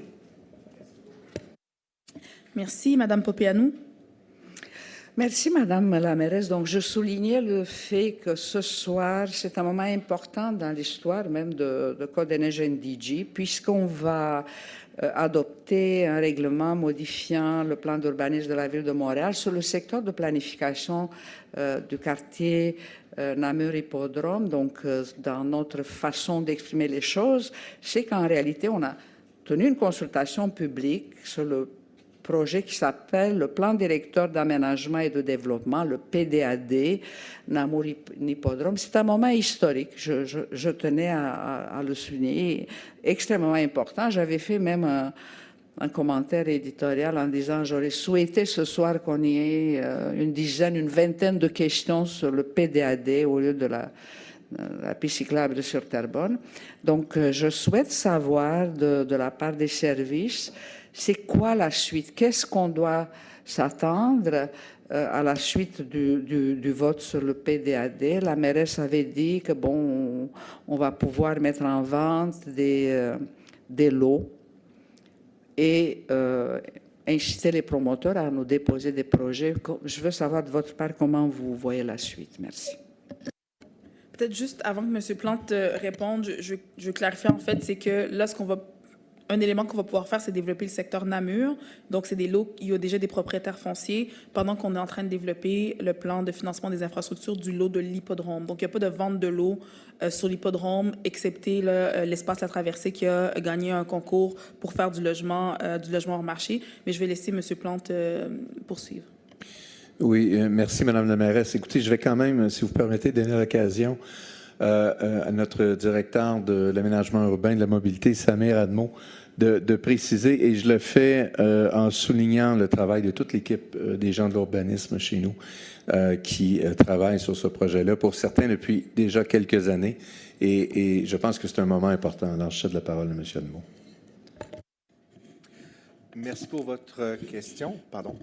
Alors, les prochaines étapes, en fait, il y en a deux. Le côté Namur, qui est déjà en développement, où on n'a pas de vente de terrain à faire, et le côté ouest, le côté hippodrome, où les infrastructures vont devoir être développées. Donc, les prochaines étapes sont déjà à l'œuvre. On travaille en collaboration avec nos collègues des services centraux et de l'arrondissement pour voir aux infrastructures qui vont être déployées en vue de faire des lotissements et ensuite arriver à la vente de terrain. Merci beaucoup. Est-ce qu'il y a d'autres questions des élus? Monsieur Morose? Oui, ma question est pour mon collègue, M. McQueen. Durant la période de questions des citoyens, vous avez répondu, et j'aimerais vous donner l'opportunité de clarifier si les cyclistes devraient utiliser la voie réservée de bus sur Sherbrooke pour leur mobilité ou non, parce que vous avez décrit des temps et lieux quand ils devraient utiliser la voie réservée et non. Et pour moi, ce n'était pas clair, donc j'aimerais vous poser la question pour clarifier si les résidents de NDG Côte-des-Neiges devraient utiliser les voies réservées en tant que piste cyclable. Merci. Monsieur McQueen? OK. Quand la voie réservée n'est pas en service, alors c'est pas une question sur voie réservée. There's parked cars, and now we've expanded the amount of space between the painted line and the parked cars, so it's easier and better recycled. I think there's no problem with that. OK. So, quand la voie réservée est en service, alors c'est pas pour des cyclistes débutants. So I'm not suggesting, little children go there. Cyclists who know what they're doing, who can ride reasonably quickly and stay out of full buses' ways, I believe are allowed to use the bus lane now. That's part of the deal. That's my understanding. I could be, I could be wrong, but I thought that was the part of the point. Je vais peut-être demander Monsieur Plante, Monsieur Admo, parce qu'on a en effet fait des travaux sur la rue Sherbrooke pour justement élargir la voie réservée d'autobus pour que les standards permettent justement aux cyclistes, en fait, pour permettre d'en faire une voie réservée autobus, vélo. Là. Donc, juste me clarifier cet élément-là, s'il vous plaît. En fait, effectivement, c'était un élargissement pour permettre une aisance pour que les deux types de modes de transport puissent cohabiter dans la même voie, donc l'autobus et le cycliste. Et c'est selon les standards, donc ce n'est pas un test qu'on fait chez nous, ça se fait déjà ailleurs. Alors, c'est tout simplement pour donner plus de place pour que les autobus et les cyclistes puissent circuler. Puis évidemment, il y a toujours la question de dépassement. Il ne faut pas que les cyclistes essayent de dépasser les autobus et vice-versa. Oui, M. Moreau. Si vous me permettez, c'est une différente réponse que M. McQueen m'a donnée. Vous avez dit d'utiliser la voie réservée en tant que cycliste. Donc, oui, M. Plante, allez-y. Regardez, sur Sherbrooke, lorsque les gens voient un logo de vélo sur la voie réservée, cette voie-là peut être utilisée effectivement par les cyclistes. Donc, c'est la façon de bien comprendre la situation. Est-ce qu'il y a d'autres questions des élus? Donc, on est maintenant au point 10.08, correspondance. Est-ce qu'on a des correspondances?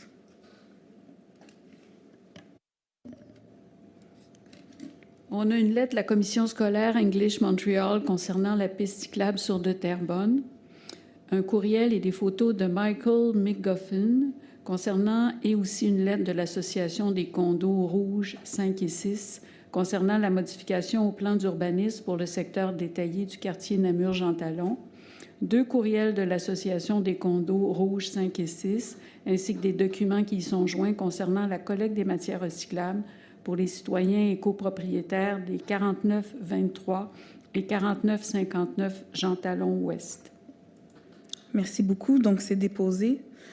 On est en 12.01. Donc, je propose, appuyé de Despina Sourias, d'adopter un programme de soutien à la concertation et aux enjeux sociaux émergents, volet logement 2025-2026.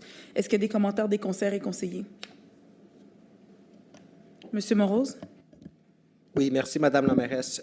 Merci pour les services d'avoir introduit ce point sur l'ordre du jour et bien sûr le travail de l'administration. Je note dans le GDD que ça dit qu'il n'y a pas d'intervention, pas de plan à Côte-des-Neiges depuis le mars 2024. Et donc, on a attendu 8 mois.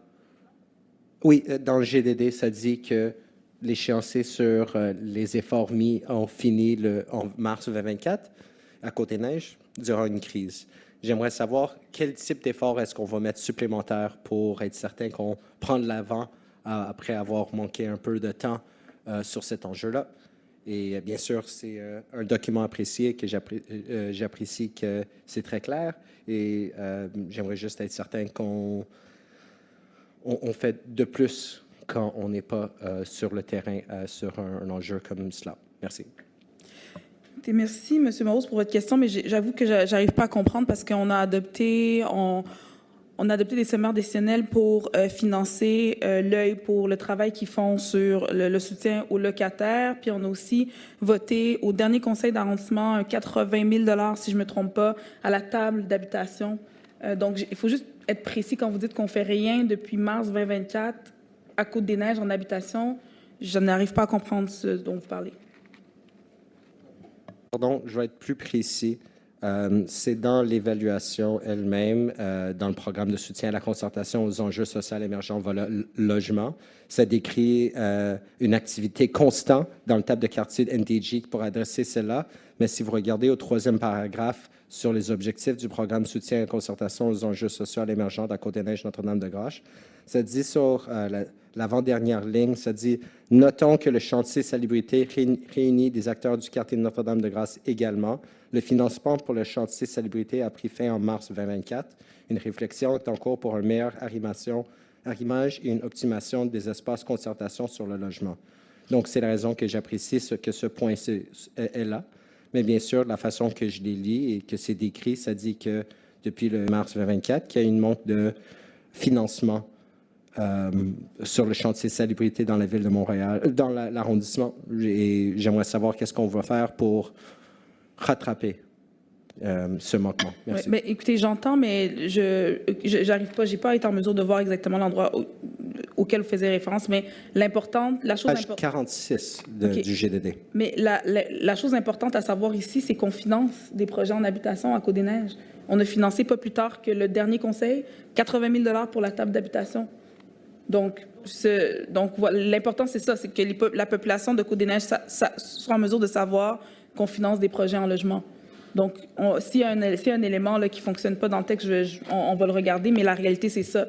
Puis les citoyens le voient parce qu'on vote les sommaires destinés au Conseil, puis vous les voyez également.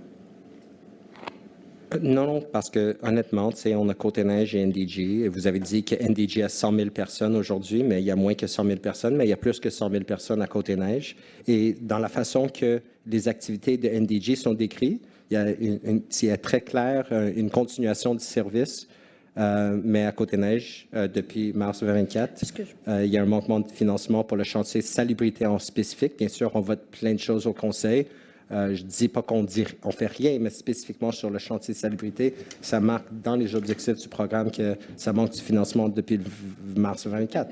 Donc, j'apprécie qu'on fait des efforts. Je vous enlève rien, sauf le financement clairement pas attribué depuis mars 2024 à Côte-des-Neiges. Et je demande qu'est-ce qu'on peut faire pour redoubler l'effort parce qu'on nous manquait du financement dans cette catégorie spécifiquement pour 9 mois. Merci. Oui, Madame Sorias. Je suis un peu étonnée de la question quand même de notre mais en droit de réplique, en fait. Je suis un peu étonnée de la question de notre collègue, M. Moros, parce qu'on a adopté d'ailleurs un gros financement pour l'œil en début d'année sur 3 ans. Donc, ça couvre ces 300 000 $ qui touchent la salubrité spécifiquement à Côte-des-Neiges. Ça, c'est des actions qui se font au niveau de la table de concertation, qui doivent être peaufinées. Puis il y a une réflexion qui se fait avec la table. D'ailleurs, on a une de nos employés du service de la Dôme qui siège autour de la table avec eux pour approfondir puis améliorer les actions de tous les acteurs sur le terrain. Donc, c'est à ce niveau-là. Puis d'ailleurs, on a déjà financé, comme la mairesse a dit, tout récemment, la table en habitation, Côte-des-Neiges NDG, pour pouvoir aller de l'avant avec diverses actions, incluant celle de la salubrité. Donc, en fait, ça, c'est la mise en contexte. Ça explique un peu l'historique, puis pourquoi on a mis en place le programme. Le programme est mis en place, justement, je suis pas bonne avec les micros. Hein. Depuis le début de mon mandat, puis jusqu'à la fin, je crois, j'aurai toujours des problèmes avec les micros. Mais c'est ça. Mais en fait, le document explique la mise en contexte et pourquoi la raison d'être du programme.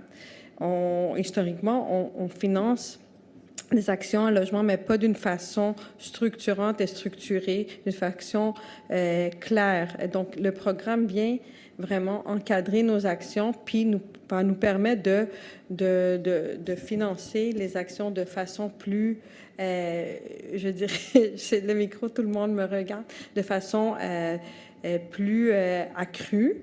Et avoir aussi des actions plus spécifiques pour chaque quartier, donc Côte-des-Neiges puis NDG aussi. Il y a des actions qui vont se faire ensemble, mais il y a aussi des actions que les organismes vont pouvoir présenter qui se font spécifiquement dans les différents quartiers, surtout les quartiers qui ont des enjeux de salubrité ou des enjeux de manque de logement. Donc, vraiment, moi, je trouve que c'est un programme qui a été dû.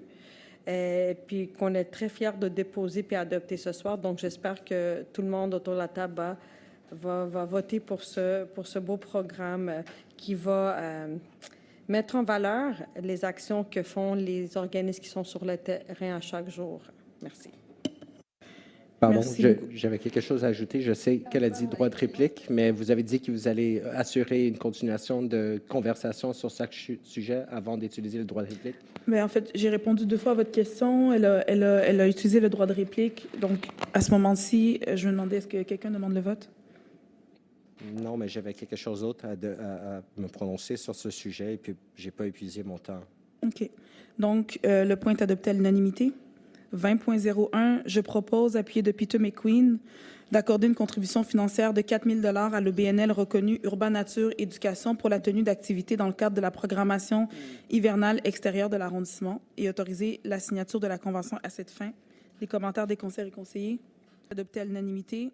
En 20.02, je propose, appuyé de Despina-Sourias, d'accorder une contribution financière à 10 OBNL reconnus totalisant 3 566 000 $ pour la réalisation de projets dans le cadre du programme pilote, programme de soutien au fonctionnement, sport, loisirs et activités communautaires pour la période du 1er janvier 2025 au 31 décembre 2026 et approuver le projet de convention à cette fin. Les commentaires des conseillers et conseillers. Donc, je me prends un droit de parole en droit de réplique. On accorde donc ce financement aujourd'hui de plus de 3 000 $ à 10 organismes communautaires parce que leur mission est essentielle à la communauté. Tout à l'heure, je l'ai dit lorsque je répondais à des questions citoyennes.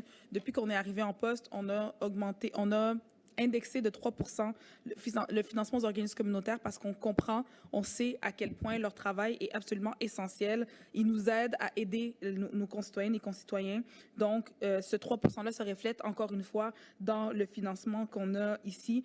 Notre administration, on s'engage à s'assurer d'aider en fait les organismes communautaires dans l'arrondissement à faire face à l'augmentation des coûts et à l'augmentation aussi des besoins qu'il y a dans l'arrondissement. Donc, on a commencé ça en 2021 et c'est sûr que c'est quelque chose qu'on va poursuivre dans les prochaines années. Merci beaucoup. Donc, s'il n'y a pas de commentaires des conseillers et conseillers, le point est adopté à l'unanimité. En 20.03, je propose, appuyé de Despina-Sourias, d'accorder une contribution financière de 10 000 $ au Carrefour Jeunesse Emploi de Côte-des-Neiges et une contribution financière de 17 000 $ au Carrefour Jeunesse Emploi de Notre-Dame-de-Grâce, totalisant 27 000 $ pour la réalisation du projet Brigade Neige pour la période du 3 décembre 2024 au 30 avril 2025 et approuver le projet de convention à cette fin. Les commentaires des conseillers et conseillers. Le point est adopté à l'unanimité. En 20.04, je propose, appuyé de Despina-Sourias, d'accorder une contribution financière pour un montant total de 249 810 $ à l'organisme Comité Jeunesse Notre-Dame-de-Grâce pour la réalisation du projet soutien administratif aux OBNL pour une période d'1 an se terminant le 31 décembre 2025 et approuver le projet de convention à cette fin. Des commentaires des conseillers et conseillers. Le point est adopté à l'unanimité. En 20.05, je propose, appuyé de Magda Popeanu, d'accorder une contribution financière de 80 000 $ au Carrefour Jeunesse Emploi Notre-Dame-de-Grâce dans le cadre du programme Prévention Montréal pour la période du 6 janvier au 31 décembre 2025 et autoriser la signature de la convention à cette fin. Des commentaires des conseillers et conseillers. Monsieur Morose. Oui, merci Madame la mairesse. Premièrement, j'aimerais dire c'est bon de voir ce programme pour une 3e année. N'importe quel programme qu'on peut soutenir à travers nos associations locales pour briser l'isolement des jeunes, avoir un meilleur accès aux services sociaux et à santé et créer un accompagnement direct, fiable. Ça, c'est les choses que le programme utilise, le fait. C'est une réussite. Par contre, je note que on donne ce mandat au Carrefour Jeunesse Emploi NDG, tandis que, et dans l'application elle-même, ils disent que CGE NDG a sa capacité de soutenir le territoire de NDG, mais dans le programme elle-même, ça dit qu'on va avoir un programme de soutien avec les parcs MLK, Nelson Mandela et de la Savane.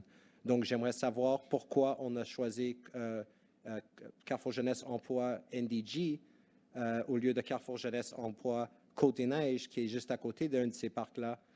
Bien sûr, ce n'était pas écrit dans le GDD, mais beaucoup de choses sont bien énumérées et j'aimerais juste encore réitérer que je soutiens très largement ce projet-là.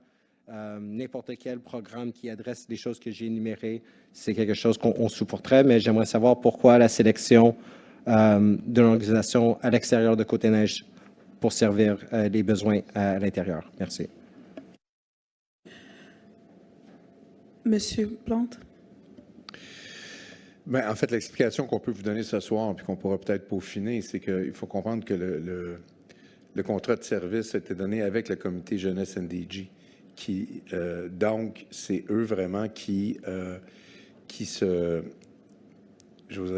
ont été identifiés.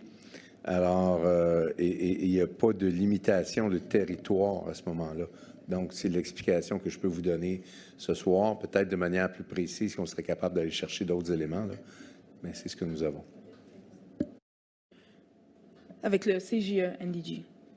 Oui, oui, le comité NDG. Ah, je m'excuse. Puis c'est bien écrit dans le sommaire décisionnel, en effet, qu'ils vont intervenir sur les deux territoires, sur les deux, en fait, dans tous nos quartiers. C'est une offre de service. Oui, c'est une offre de service, mais dans l'application elle-même pour le programme qui est dans le GDD, ça dit clairement que le territoire servi par cette organisation, c'est NDG. Donc, je voulais juste savoir, et tel que M. Plante a répondu, dans le cas où est-ce que c'est comme, ils peuvent aller par-dessus leur mandat parce que c'est un contrat, un mandat qu'on leur donne, et si c'est un suivi sur les 2 autres années, c'est eux qui ont développé l'expertise. Et bien sûr, je crois que la majorité des fonds va aller vers une retraite à l'extérieur de l'arrondissement de toute façon, mais ils vont aller être certains que les personnes qui viennent sont intégrées à l'intérieur des services des parcs à Côte-des-Neiges. Mais je voulais savoir s'il y avait une raison à part de... Merci pour la réponse. Merci. Merci beaucoup. Alors, le point est adopté à l'unanimité. 20.06, je propose d'appuyer de Peter McQueen d'autoriser le versement de contributions financières non récurrentes à divers organismes totalisant 3 943 $. Le point est adopté à l'unanimité. 20.07, je propose, appuyé de Magda Popeanu, d'approuver la signature d'une convention de services entre l'arrondissement et la Société environnementale de Côte-des-Neiges pour réaliser du 1er janvier 2025 au 31 décembre 2025 un projet visant à la gestion humanitaire et environnementale des biens disposés en bordure de rue lors d'une éviction et verser à cette fin la somme de 117 849 $, pouvant être augmentée d'un maximum de 20 034 $, spécifiquement destinée au dépassement des coûts en raison d'une augmentation éventuelle du nombre d'évictions. Des commentaires des conseillers et conseillers? Oui, Madame Valenzuela. Oui, Madame la mairesse, simplement pour ajouter mon nom comme appuyeur à ce dossier. Merci. Parfait. Donc, le point est adopté à l'unanimité. 20.08, je propose, appuyé de Magda Popeanu, d'autoriser la signature de 10 ententes de prêts de locaux avec 10 organismes sans but lucratif occupant les locaux du centre communautaire, le 6767, pour la période du 1er janvier au 31 décembre 2025, le tout représentant des recettes totales de 93 575 $. Des commentaires des conseillers et conseillers? Monsieur Morose? Oui. Merci, Madame la mairesse. Ma question, c'est à propos de une des conventions qui est dans le GDD, celui de Club Amis. J'aimerais poser la question, pourquoi leur loyer est gratuit et les autres ne le sont pas? Merci. Monsieur Plante? Moi, je n'ai pas la réponse précise à cette question. Je ne sais pas si M. Tancoano l'aurait. Possible que non.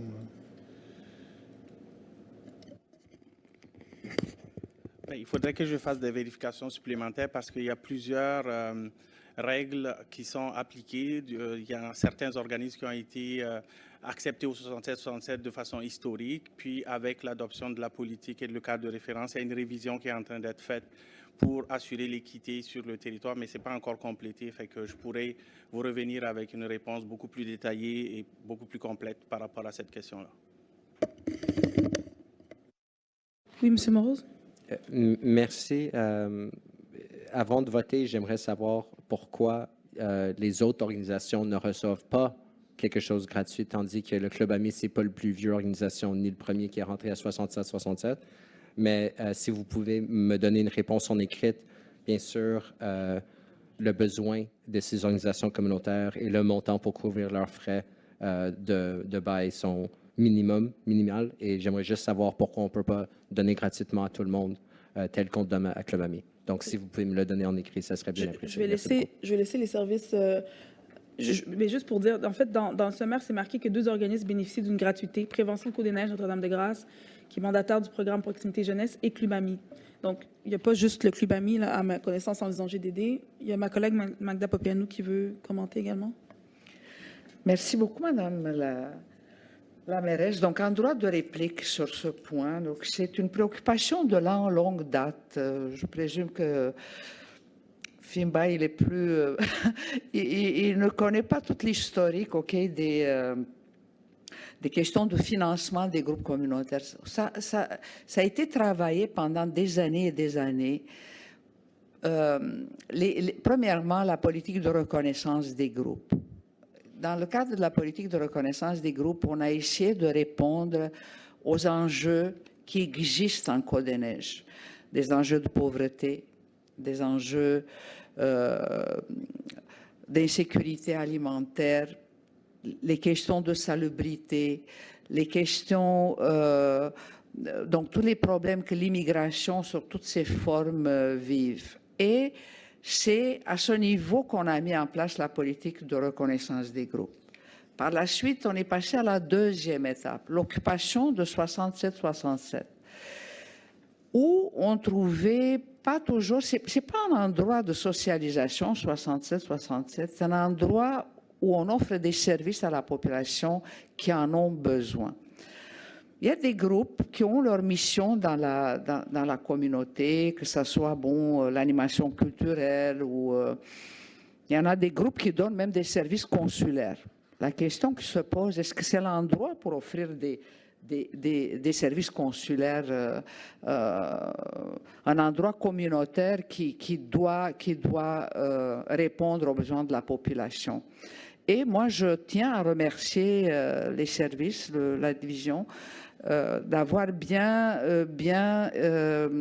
évalué l'importance et la portée des services qui sont offerts par les groupes qui siègent au 67-67. Merci. Est-ce qu'il y a une demande de vote? Donc, le point est adopté à l'unanimité. Donc, on est au 20.09. Je propose, appuyé de Magda Popianou, d'autoriser la signature d'une entente entre l'arrondissement et le promoteur 95-18-97-26 Québec Inc. portant sur la réalisation de certains travaux relatifs aux infrastructures et aux équipements municipaux dans le cadre de la réalisation d'un bâtiment résidentiel au 5005 Bucken. Des commentaires des conseillères et conseillers? Le point est adopté à l'unanimité. Je suis en 30.01. Je propose, appuyé de Peter McQueen, d'accepter le financement par le programme décennal d'immobilisation de l'arrondissement de travaux de sécurisation des clos de voirie d'un montant maximal de 270 000 $. Des commentaires des conseillers et conseillers? Le point est adopté à l'unanimité. 30.02, je propose, appuyé de Peter McQueen, d'autoriser des dépenses de la somme de 4 891 000 $ pour la fourniture de biens et de services d'utilité publique acquis dans les ententes cadres et les services publics à la hauteur des budgets prévus pour l'exercice 2025. Des commentaires des conseillères et conseillers? Le point est adopté à l'unanimité. 30.03, je propose, appuyé de Despina Sourias, d'approuver la liste des projets à inscrire sur le bulletin de vote citoyen de la 3e édition du budget participatif de Montréal, susceptible d'être mis en œuvre sur le territoire de l'arrondissement et confirmer l'engagement du conseil d'arrondissement à réaliser ceux qui relèvent en tout ou en partie de sa compétence et qui seront désignés lauréats à l'issue de ce vote sous réserve des disponibilités de crédit. Des commentaires des conseillères et conseillers? Le point est adopté à l'unanimité. 30.04, je propose, appuyé de Magda Popianou, d'autoriser un règlement pour une somme de 78 171 $ à payer par le promoteur Les Développements Armstrong Inc. à l'arrondissement en considération d'une quittance mutuelle complète et finale en lien avec des dépenses non prévues relevant de la responsabilité du promoteur dans le cadre du projet d'aménagement du parc Élie Wiesel cédé à la Ville pour des fins de parc et autoriser la secrétaire d'arrondissement à signer tout document pertinent. Des commentaires des conseillères et conseillers? Le point est adopté à l'unanimité. 30.05, je propose, appuyé de Despina Sourias, d'accepter le versement d'une somme compensatoire de 39 400 $ relative à des frais de parc pour le lot projeté au 6559053, situé sur le côté est de l'avenue Prince of Wales, au sud de l'avenue Chester, dans le cadre d'une opération cadastrale de morcellement. Des commentaires des conseillers et conseillers? Le point est adopté à l'unanimité. 30.06, je propose, appuyé de Magda Popeanu, d'autoriser le remboursement d'une somme de 89 000 $ payés à titre de frais de parc suite à l'annulation du projet. Des commentaires, des conseils et conseillers, le point est adopté à l'unanimité. 30.07, je propose, appuyé de Magda Popeanu, d'offrir au Conseil municipal la prise en charge de la conception, de la surveillance et de la réalisation des travaux de remplacement de conduites d'aqueducs secondaires, de réhabilitation de conduites d'égout, de remplacement des entrées de services en plomb sur les terrains privés, d'aménagement d'une promenade et des infrastructures de surface sur la rue Jean-Briand, entre Côte-des-Neiges et des Selles, conformément à l'article 87.5 de la Charte de la Ville de Montréal. Des commentaires des conseillers et conseillers, le point est adopté à l'unanimité. 30.08, je propose, appui de Despina Sourias, d'offrir au Conseil municipal la prise en charge de la conception, la réalisation et en partie le financement des travaux pour le réaménagement géométrique de 3 intersections sans feu de circulation et de l'aménagement de 3 quais d'embarquement appartenant au réseau artériel administratif de la Ville en vertu de l'article 85 de l'alinéa 2 de la Charte de la Ville de Montréal. Des commentaires? Oui, Monsieur Morose. Oui, j'avais posé la question dans une rencontre préparatoire à propos du intersection de Victoria et Fulton, tandis que ce n'était pas clair exactement parce que les additions sont déjà là. Je voulais savoir quel type d'addition on peut entamer sur ce coin qui est bien sûr très hautement achalandé durant les heures de pointe pour l'école. Merci. Je vais laisser l'équipe répondre. Toutefois, il faut constater que, par exemple, c'est pas les 4 intersections. Il y a des saillies de trottoir à cette intersection-là. Donc, il y a certains travaux qui ont été faits, mais c'est pas tous les. Il y a encore des améliorations possibles. Monsieur Plante, Monsieur Admo. Bien, en fait, je pense que vous avez répondu. Alors, effectivement, il y a une des intersections qui n'est pas, je vous dirais, terminée.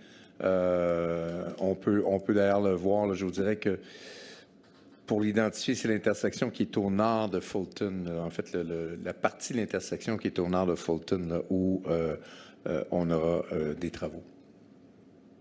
Oui, M. Morose. Merci. C'est cette précisation que je voulais savoir parce que présentement, il y a une haute achalandage qui est surveillée par quelqu'un, un brigadier qui croise avec eux. Mm-hmm. Est-ce qu'on lui a parlé? Je le sais, il est comme un peu expert pour ce coin. Est-ce qu'on lui a parlé de quel type d'aménagement il aura besoin ou est-ce que ça va alléger son effort si on met plus, si on fait notre saillie et ça encourage des personnes à prendre le côté nord de Fulton quand il y a une passerelle au côté sud avec une brigadière. Est-ce qu'il y a, je ne suis pas contre ce point sur l'ordre du jour. Je voulais juste préciser si on a vu qu'il y a, on met des personnes sur le côté sud pour une raison, je veux juste être certain, mais bien sûr, s'il y a une saillie qui met le coin de nord-est de Fulton et le coin sud-est de Fulton plus ensemble, ça serait mieux. Je veux juste être certain qu'on a regardé cet aménagement, puis merci de bien l'entendre. Je sais que c'est dans votre coin, Magda, mais tu n'étais pas aux rencontres préparatoires et j'ai demandé la question pour toi. En droit de réplique? Non, Madame Popeanu. Je ne vous comprends pas, là. Si Madame vous me faites Popeanu. un schéma, là. Donc, écoutez, je veux dire, on a compris votre préoccupation. Je pense que les experts à la Ville, là, notamment en urbanisme, en mobilité, puis pour la sécurisation, ils ont entendu vos commentaires, là, mais voilà, on va procéder comme on fait habituellement pour s'assurer de sécuriser les intersections pour nos plus vulnérables. Donc, le point est adopté à l'unanimité. 30.09, je propose, appuyé de Peter McQueen, d'approuver dans le cadre du programme décennal d'investissement 2025 la liste des rues locales identifiées dans le cadre du programme de réfection routière 2025 et du programme complémentaire de planage de revêtement 2025 constitué de travaux de réfection des chaussées et de trottoirs incluant des bonifications géométriques. Des commentaires des conseillers et conseillers. Madame Valenzuela. Merci beaucoup, Madame la mairesse. Donc, j'aimerais remercier les services. En fait, je retrouve la rue Bedford sur la liste de rues qui est à refaire en 2025 et je suis très contente de voir que c'est sur la liste. Mais dans les aménagements possibles, je vois qu'il y a une possibilité d'un saillie simple côté nord vers Côte-des-Neiges et j'aimerais juste savoir si vous avez la réponse au niveau de où cette saillie se trouvera. Est-ce que c'est du côté du Harvey's ou c'est du côté du Maxi? Merci. Monsieur Plante. Je me souviens de la question, pardon. Je n'ai pas encore la réponse. Alors, je vais pouvoir vous l'acheminer rapidement cette semaine. Madame Alozana, c'est bon. Donc, juste, si je comprends bien la préoccupation ici qui a été soulevée par ma collègue, c'est une question de fluidité, du trafic lors de la rencontre. Il faut savoir que pour la priorité, ça va être vraiment d'assurer la sécurisation à cette intersection-là des personnes qui sont le plus vulnérables. Je pense qu'ils ont entendu, en fait, la préoccupation sur la fluidité. On va aussi s'assurer, à cause du nombre de personnes qu'il y a dans cette intersection-là, de sécuriser la rue pour les plus vulnérables. Oui, Monsieur Morose. Absolument. Et la façon que j'ai compris la question de ma collègue, c'est qu'elle est absolument sur la longueur de la sécurité et qu'il y a un manque de profondeur et spécification et compréhension de la façon que la fluidité a sur la sécurité. C'est ça qu'elle dit. Donc, de ne pas prétendre que tu comprends complètement si vous allez seulement utiliser la moitié. Et dans le document, j'aimerais juste clarifier que l'intersection que vous avez mis à Snowden n'est pas à Snowden, est à Côte-des-Neiges. Donc, il n'y a pas de plan inclus à Snowden. Dans ce programme-là, entre la rue Fulton de Westbury à Lemieux est à Côte-des-Neiges. Merci. D'accord, merci beaucoup d'avoir clarifié ce que votre collègue veut dire. Merci. Donc, je comprends que le point est adopté à l'unanimité. 40.01. Donc, je propose, appuyé de disciplinaire sur IAS, d'édicter une ordonnance visant à modifier l'article 5 de l'ordonnance OCA 24-17-016 relative au stationnement réservé aux résidents. Des commentaires des conseillers et conseillers? Le point est adopté à l'unanimité. 40.02. Je propose, appuyé de Peter McQueen, d'autoriser l'occupation du domaine public selon le site et l'horaire prévu pour chaque événement identifié au tableau. Joint au sommaire décisionnel et éditer les ordonnances qui s'y rapportent. Des commentaires des conseillers et conseillers? Monsieur Morose? Oui, en tant que quelqu'un qui font le ski de fond tout l'hiver, j'apprécie qu'il y ait plusieurs programmes mis sur l'ordre du jour, sur l'agenda pour le ski de fond, et même une journée avec plusieurs événements au parc Van Horn que je n'étais pas au courant avant que j'ai vu cette GDD sur le 2 février, qui va être ma fête. Donc, j'espère que tout le monde va être là le 2 février au parc Van Horn pour célébrer ma fête et le jour du marmotte. Merci. Donc, le point est adopté à l'unanimité. En 40.03, je propose, appuyé de Peter McQueen, d'autoriser dans le cadre du village des fêtes projetées par les gens d'affaires de Notre-Dame-de-Grâce, BIS-NDG, du 14 au 15 décembre 2024, l'utilisation du parc Paul-Doyon pour de la vente, l'affichage et animation et édicter les ordonnances à cet effet. Des commentaires des conseillers et conseillers? Monsieur McQueen. J'ai oublié de le dire dans mes remarques au début du conseil. Le Père Noël va être à NDG dimanche le 15 entre midi et 16 heures. Et aussi le jour avant, le samedi, il y a une parade de lanternes magiques qui débute au parc Paul-Doyon. Ça débute vers 15h30. Et les 2 jours, le 14 et le 15, à LCC, c'est le craft market. So everybody's invited to all those events. Thank you. Merci beaucoup. Le point est donc adopté à l'unanimité. 40.04, je propose, appui de Magda Popeanu, d'adopter tel que soumis un règlement modifiant le règlement intérieur du Conseil d'arrondissement sur la délégation de pouvoir aux fonctionnaires et employés, RCA 04-17-044. Des commentaires? Non. Le point est adopté à l'unanimité. 40.05, je propose, appui de Peter McQueen, d'adopter tel que soumis un règlement autorisant un emprunt de 3 440 000 $ pour la réalisation de travaux de réaménagement dans divers parcs de l'arrondissement. Des commentaires des conseillers et conseillers? Le point est adopté à l'unanimité. 40.06, je propose, appuyé de Magda Popeanu, d'adopter tel que soumis un changement à l'article 3 du projet de règlement.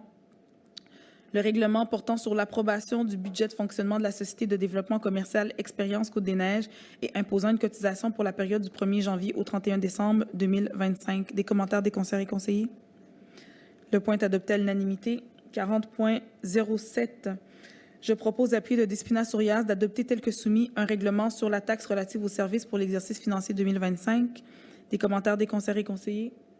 Le plan est adopté à l'unanimité. 40.08, je propose, appuyé de disciplinaire sur IAS, d'adopter avec changement les règlements sur les tarifs exercice financier 2025. Des commentaires des conseillers et conseillers? Le point est adopté à l'unanimité.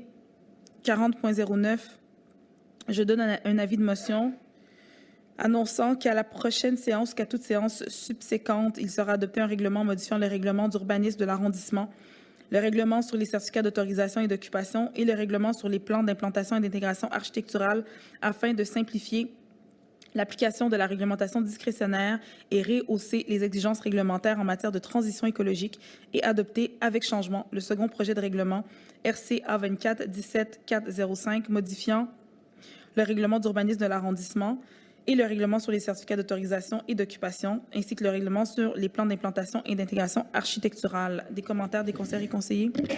Monsieur Morose.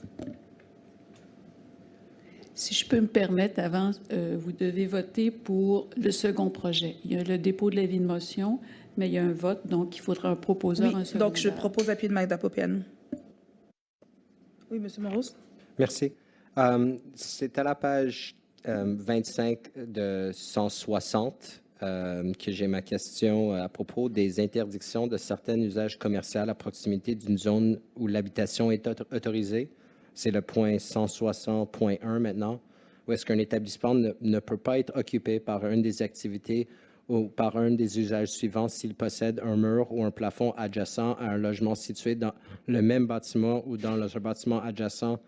Et donc, ça interdit un studio de production, de salle de danse, salle de réception, salle de spectacle, activité comprenant un local commercial sonorisé ou une école, studio de musique et de répétition. En référence du développement potentiel du Empress Theatre, j'aimerais savoir si on a mis ça ensemble avec les propositions qu'on a entendues durant la session de consultation publique en 2020, et parce que la majorité d'entre elles ont demandé une type de salle de performance, une salle, un cinéma, et c'était vraiment reçu bien par tous les participants et toutes les personnes incluses. Et je pense que ça a une raison d'être, peut-être même à l'inclusion du projet dans n'importe quelle forme que ça aura pris, que ça va prendre. Et en même lien, j'aimerais demander une deuxième question là, c'est est-ce que ça aura un impact sur le type d'aménagement qu'on a fait au rendez-vous? Parce qu'on dit qu'il sera un impact sonorisé. Bien sûr, il n'y a pas de bâtiment adjacent pour celui-là, mais comment ça va être vu si l'aménagement extérieur continue, mais l'aménagement à l'intérieur est interdit? Et est-ce qu'on prévoit avoir une évolution de ces règles-là si jamais on doit le faire à l'intérieur d'un PIA, mais si ces règles sont là, est-ce qu'on aurait cette flexibilité-là? Merci beaucoup. Je vais laisser les services répondre sur la question de l'Empress parce que pour le rendez-vous NDG, ça n'a pas de lien là, du tout avec ce dont vous avez évoqué. Mais en fait, pour l'Empress, on n'a pas de projet pour l'instant sur lequel on est en train de travailler. Donc, ça serait à voir comment on va pouvoir les intégrer. Il faut toujours garder en tête que ce règlement s'applique et s'adresse à des fonctions qui pourraient générer du bruit qui viendrait s'installer où il y a déjà de l'habitation et non l'inverse. Mais quand on a un projet conjoint qui serait imaginé comme peut-être pour l'Empress, mais là, ça serait à voir comment les niveaux d'insonorisation vont être gérés dans les normes architecturales entre les planchers. Alors là, puis un règlement, bien, ça peut être ajusté, donc on verra comment ça pourrait s'articuler quand le dossier de l'Empress sera sur la table. Oui, M. Morose. Pardon, mais de ma compréhension, même s'il est adjacent à un édifice tel qu'il y a des édifices présentement adjacents au Empress qui touchent, il y a un mur qui les sépare, donc il n'y a pas de salle de spectacle qui pourrait s'installer là non plus si on passe ces règles-là, de ma compréhension. Et donc, ça nous limite de comment on peut voir l'évolution du Empress. Et j'aimerais savoir pourquoi et si on a la flexibilité de faire des changements dans le futur, pourquoi on l'adopte aujourd'hui si on a l'intention d'introduire un projet d'Empress dans le futur proche, parce que c'est annoncé dans les médias. Donc, j'aimerais savoir. Juste clarifier, là, on va pas partir des rumeurs à soir, là. Donc, il a expliqué, il a très bien dit, il n'y a pas de projet d'Empress qu'on a reçu, là. Je veux dire, on n'est pas rendu là. c'est sûr qu'en regardant ce règlement-là, on a pensé à l'Empress parce que l'objectif, c'est d'avancer sur ce projet-là, Donc, le souhait, évidemment, c'est pas qu'on empêche, en fait, la vocation culturelle qui a été demandée par les citoyens lors de la consultation. Donc, c'est clair que c'est pas ça le but. Je vais laisser M. Admo compléter, en fait. Mais en fait, pour la question du mur adjacent, du mur mitoyen actuellement, ça, il faut attendre de voir s'il va toujours demeurer mitoyen, là. Donc, ça va dépendre du projet, ça va dépendre de ce qui va être analysé. Puis, il ne faut pas oublier qu'un usage culturel n'est pas nécessairement un usage de salle de spectacle. Donc, il faut vraiment attendre le projet de l'Empress. Et la réglementation ne traite pas uniquement de l'Empress. Alors, on a l'arrondissement au complet à gérer. Donc, oui, en réponse à votre question, toute réglementation peut être ajustée. Il y a toujours une possibilité d'opérer par PIA ou par projet particulier selon les dossiers, mais cette préoccupation qu'on est en train de régulariser maintenant, c'est par rapport à des salles générateurs de bruit qui viendraient s'installer où il y a un logement existant. C'était surtout ça notre souci. Merci beaucoup. Donc, le point est adopté à l'unanimité. 40.10. Donc, je propose, appui de Despina Sourias, d'accorder une dérogation à la densité maximale prescrite par la résolution CA 24 170-169 pour le bâtiment mixte à construire au 49-25 et 50-25 avenue de Courtrai en vertu du règlement sur les dérogations mineures. Est-ce qu'il y a des commentaires des conseillers et conseillers? Le point est adopté à l'unanimité. 40.11, je propose, appui de Mme Popeanou, d'accorder une dérogation au retrait pour la construction hors toit prescrit afin de permettre l'agrandissement d'un apprenti mécanique pour le bâtiment multifamilial isolé situé au 5350 avenue Victoria en vertu du règlement sur les dérogations mineures. Des commentaires des conseillers et conseillers. Le point est adopté à l'unanimité. 40.12, je propose, appui de Peter McQueen, d'accorder une dérogation à l'article 340 du règlement d'urbanisme afin de permettre 2 bornes de chargement pour véhicules électriques dans la cour avant de la station-service située au 6690 chemin de la Côte-Saint-Luc en vertu du règlement sur les dérogations mineures. Je vais me prendre un tour de parole ici puis là, je ne sais pas, ça sera en droit de réplique s'il n'y a pas d'autres interventions, mais ça, c'est vraiment une bonne illustration, en fait, de peut-être l'avenir de nos stations-service, là, c'est-à-dire de pouvoir y mettre des bornes de recharge électrique. On cherche des lieux. Les citoyens nous le demandent souvent, donc c'est vraiment une bonne nouvelle pour les gens du quartier de pouvoir avoir cet ajout dans le secteur de Notre-Dame-de-Grâce. Donc, le point est adopté à l'unanimité. 40.13. Je propose, appui de Magda Popeanou, d'autoriser en vertu du règlement sur les usages conditionnels l'usage d'habitations collectives de soins et de services pour le duplex jumelé situé au 5564 et 5566 avenue Clan Reynolds. Il y a des commentaires des conseillers et conseillers. Le point est adopté à l'unanimité. 40.14. Je propose, appui de Peter McQueen, de refuser, conformément au titre 8 du règlement d'urbanisme, les travaux visant à modifier l'avant-corps du bâtiment unifamilial isolé situé au 5061 Grand Boulevard. Des commentaires des conseillers et conseillers. Le point est adopté à l'unanimité. 40.15, je propose, appui de Magda Popeanou, d'approuver la fermeture et le retrait du domaine public du lot 6641112 du cadastre du Québec d'une superficie de 5 776,9 m² située le long de la rue Paris. Des commentaires des conseillers et conseillers. Le point est adopté à l'unanimité. 40.16, je propose, appuyé de Despina Sourias, de demander au Conseil municipal d'adopter la résolution approuvant la démolition d'un bâtiment institutionnel de 3 étages et la construction d'un bâtiment résidentiel de 4 étages destiné à du logement abordable ou social pour l'immeuble situé au 5460 avenue Connaught, en vertu de l'article 93 de la loi modifiant diverses dispositions législatives en matière d'habitation, et de mandater la secrétaire d'arrondissement pour tenir l'Assemblée publique de consultation sur ce projet de résolution. Des commentaires des conseillers et conseillers. Le point est adopté à l'unanimité. 40.17, je propose, appui de Mme Popeanou, de demander au Conseil municipal d'adopter avec changement le règlement intitulé « Règlement modifiant le plan d'urbanisme de la Ville de Montréal 04047, secteur de planification détaillée du quartier Namur-Hippodrome ». Des commentaires des conseillers et conseillers. Oui, M. Morose. Oui, merci Madame la Mairesse. So this point is about the adoption of the PDAD, another consultative document that was put forward by the City of Montreal regarding the Quartier Namur Hippodrome. So that's another consultative process gone through where residents have submitted their opinions and their concerns, and a lack of actual planning and solid development at this sector unfortunately continues because of that. I'd like to reiterate again that my colleague and I, as well as members of our political party, are for the development of this sector of Montreal. It's extremely important to develop this sector and produce housing that's affordable for residents of the island of Montreal. And in its ideal form, it would be residents of our borough that go and live in that area at an affordable rate with their families and loved ones. Unfortunately, the plan put forward today is unrealistic. It doesn't include any connection to the adjoining cities, namely Côte-Saint-Luc, through the Cavendish extension.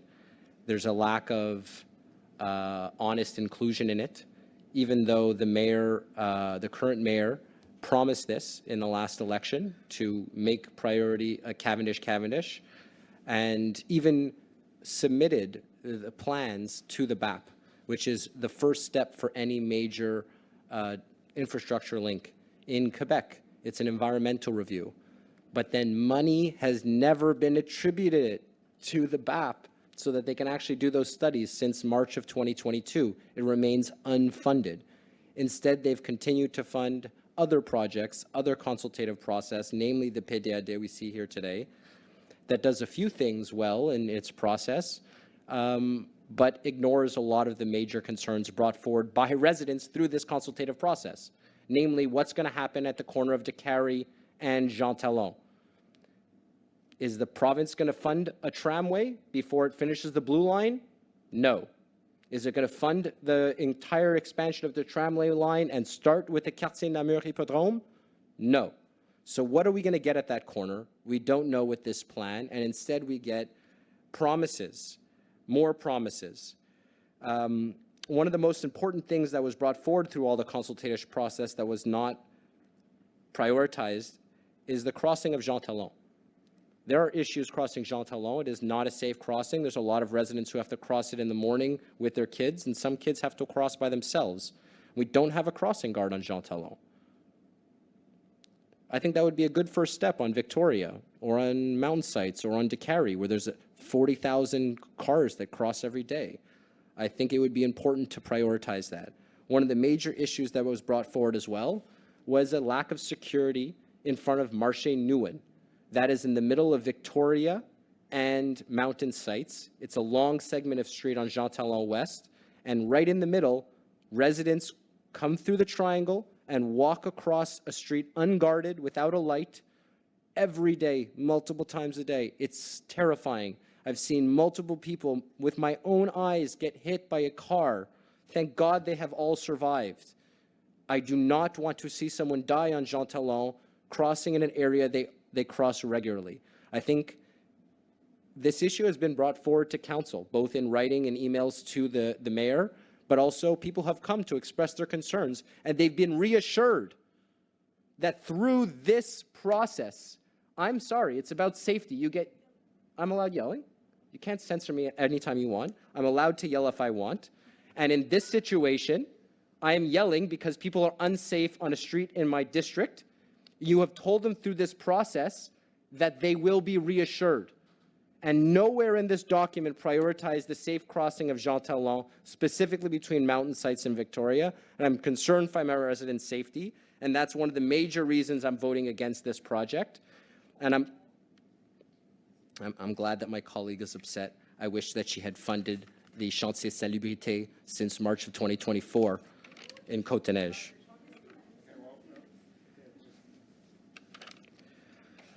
The second reason why I'm voting against this, personally, is because of the lack of rigor that was put into the density of each sector.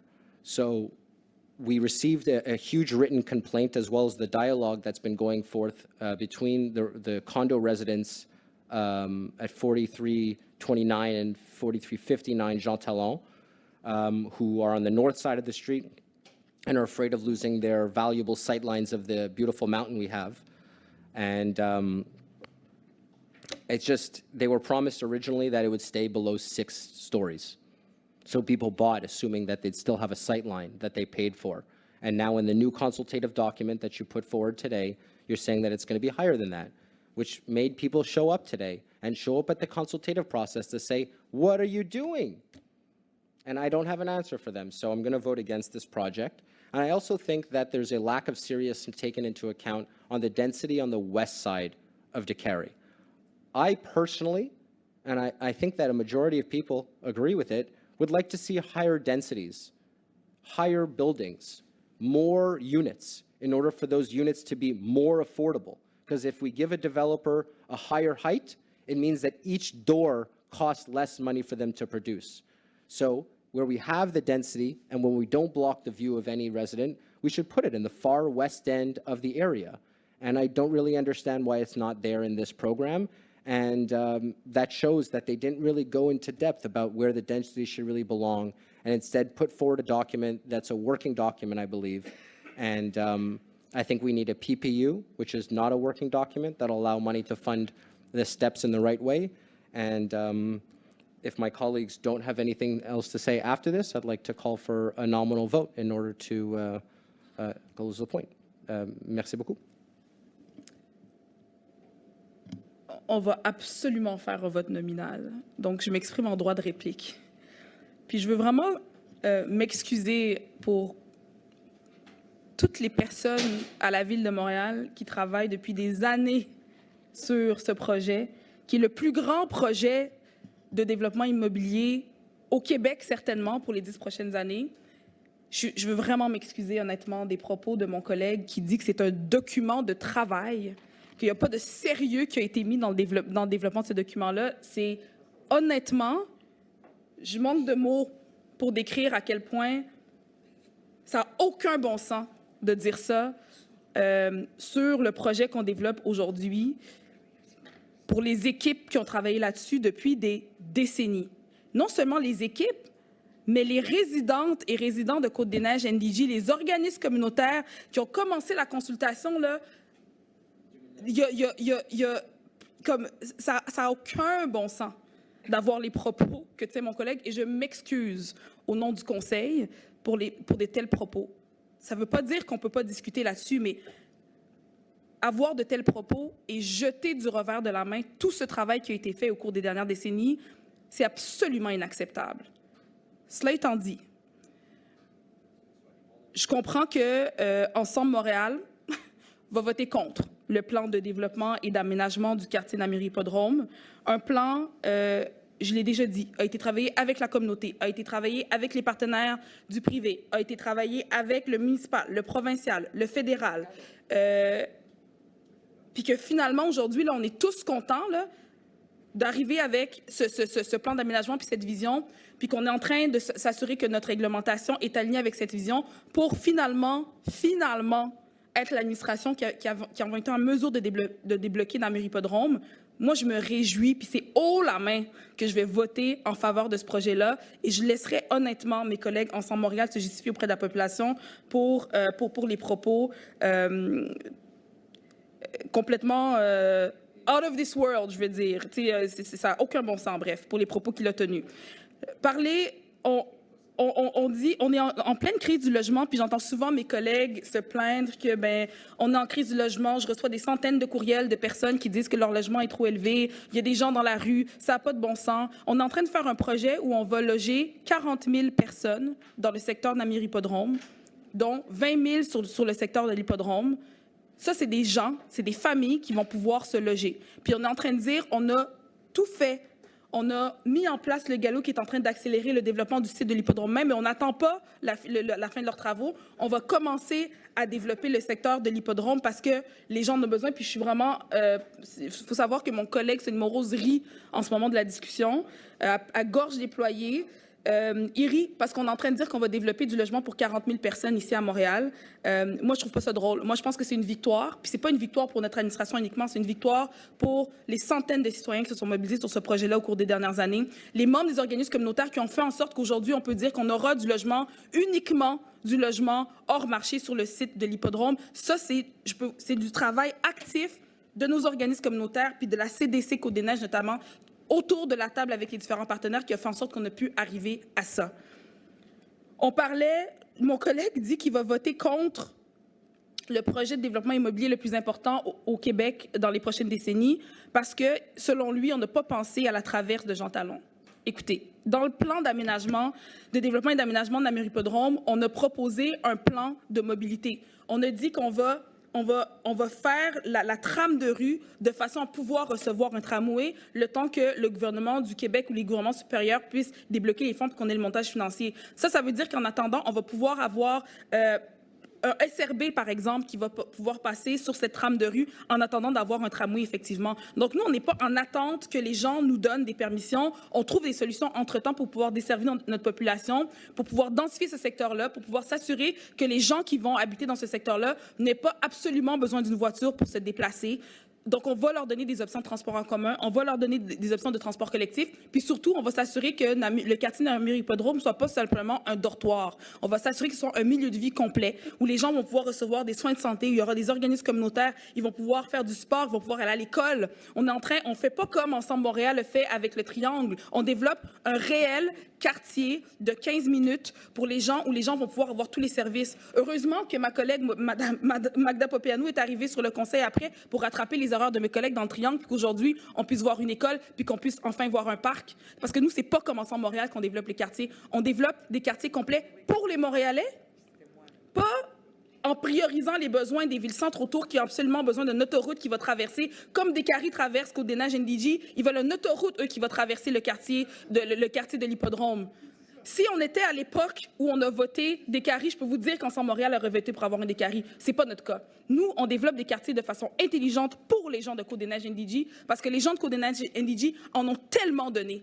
On a tellement donné en termes de nuisances puis de grosses routes où il y a plein de voitures qui traversent leur quartier. Les gens de Côte-des-Neiges-NDG n'en veulent plus.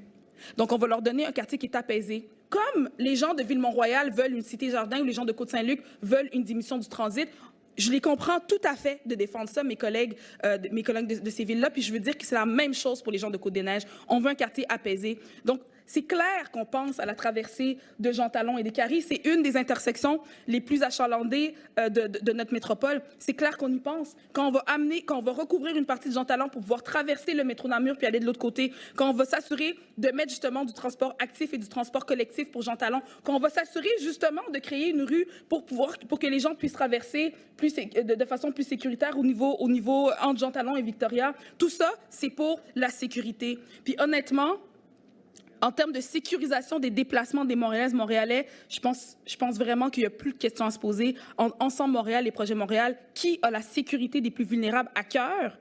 Je pense que c'est très clair dans les actions. Pas dans les paroles, dans les actions. Quelle administration a réellement la sécurité des plus vulnérables de nos routes à cœur? Parce que ce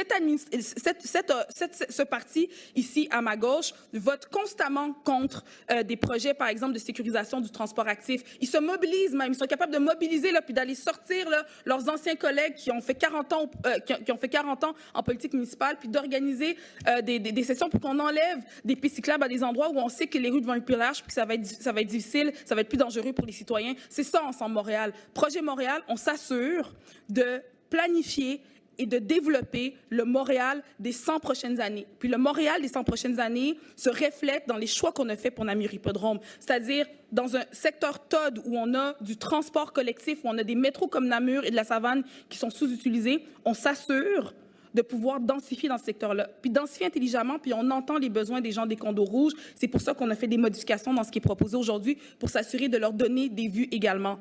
Mais entre développer du logement hors marché pour 20 000 personnes et ne rien faire parce que, selon mon collègue, on n'a pas planifié l'intersection Jean-Talon des Caries, ce qui est absolument faux, ou parce que on a fait une proposition aux gens des condos rouges pour les vues. Je comprends que peut-être que les prédécesseurs de mes collègues ont dit aux gens des condos rouges, vous allez jamais avoir rien devant vous, mais c'est faux.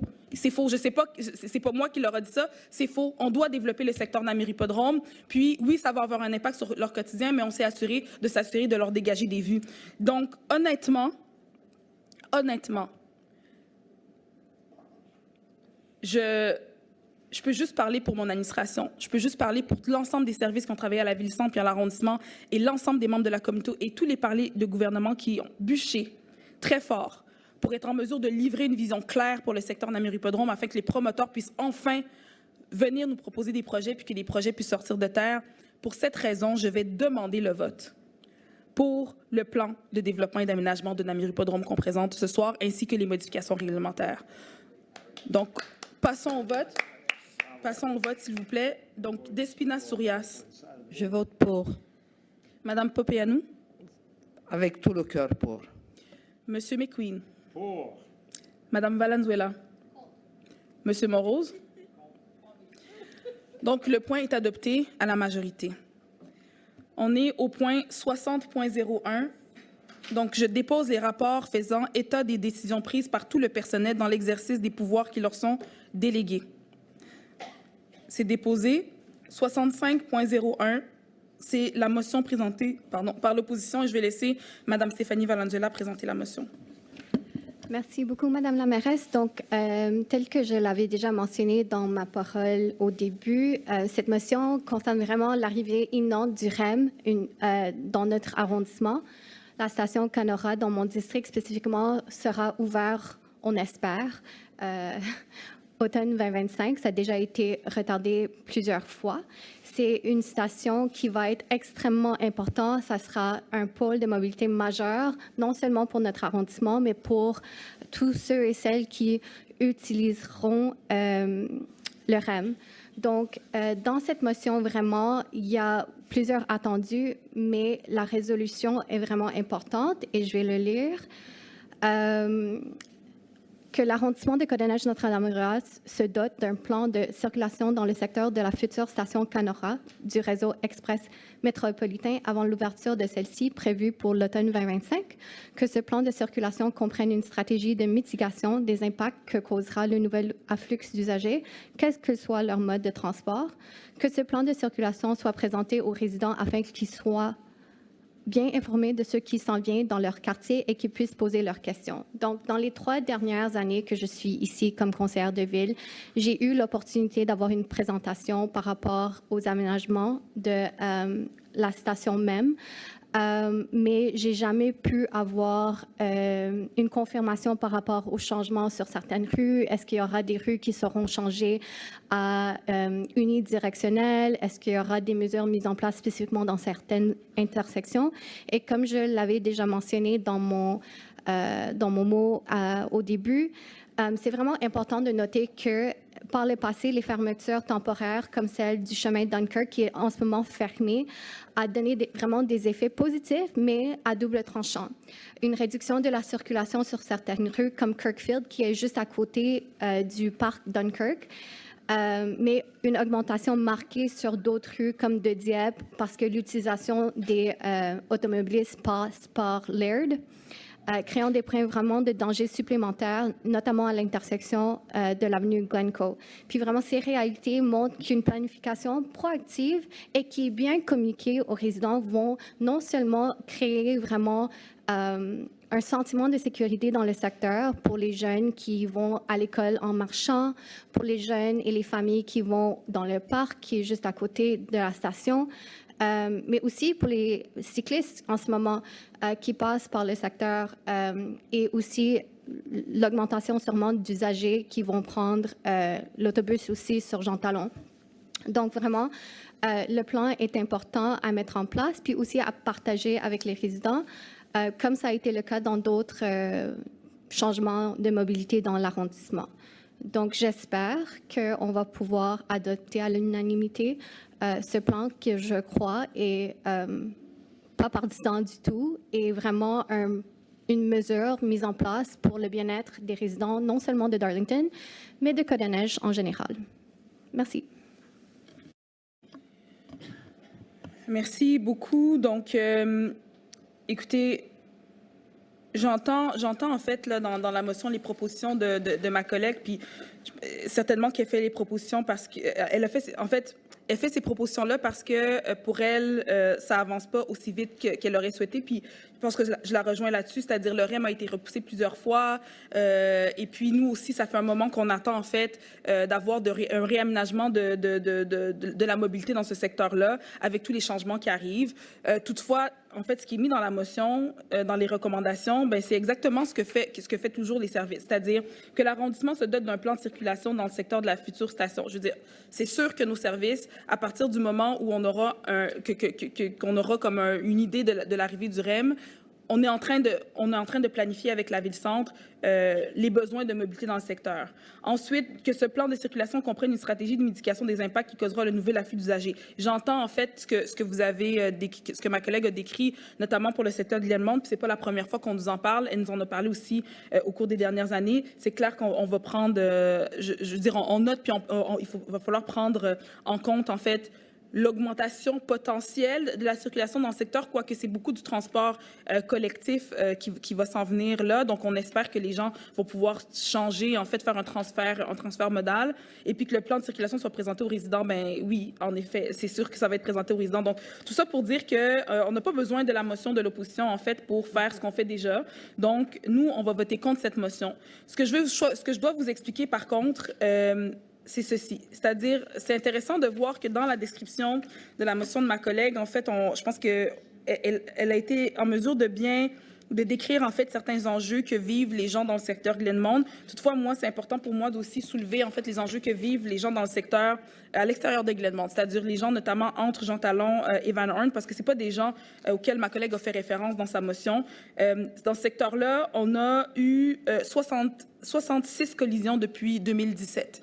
Donc, ça démontre que même avant, en effet, l'arrivée des changements avec le REM, ça démontre qu'il y a un besoin de sécurisation des déplacements dans ce secteur-là. Il faut savoir que dans les dernières années aussi, il y a une maison pour personnes âgées qui est arrivée dans le secteur au coin de Darlington et Van Horn.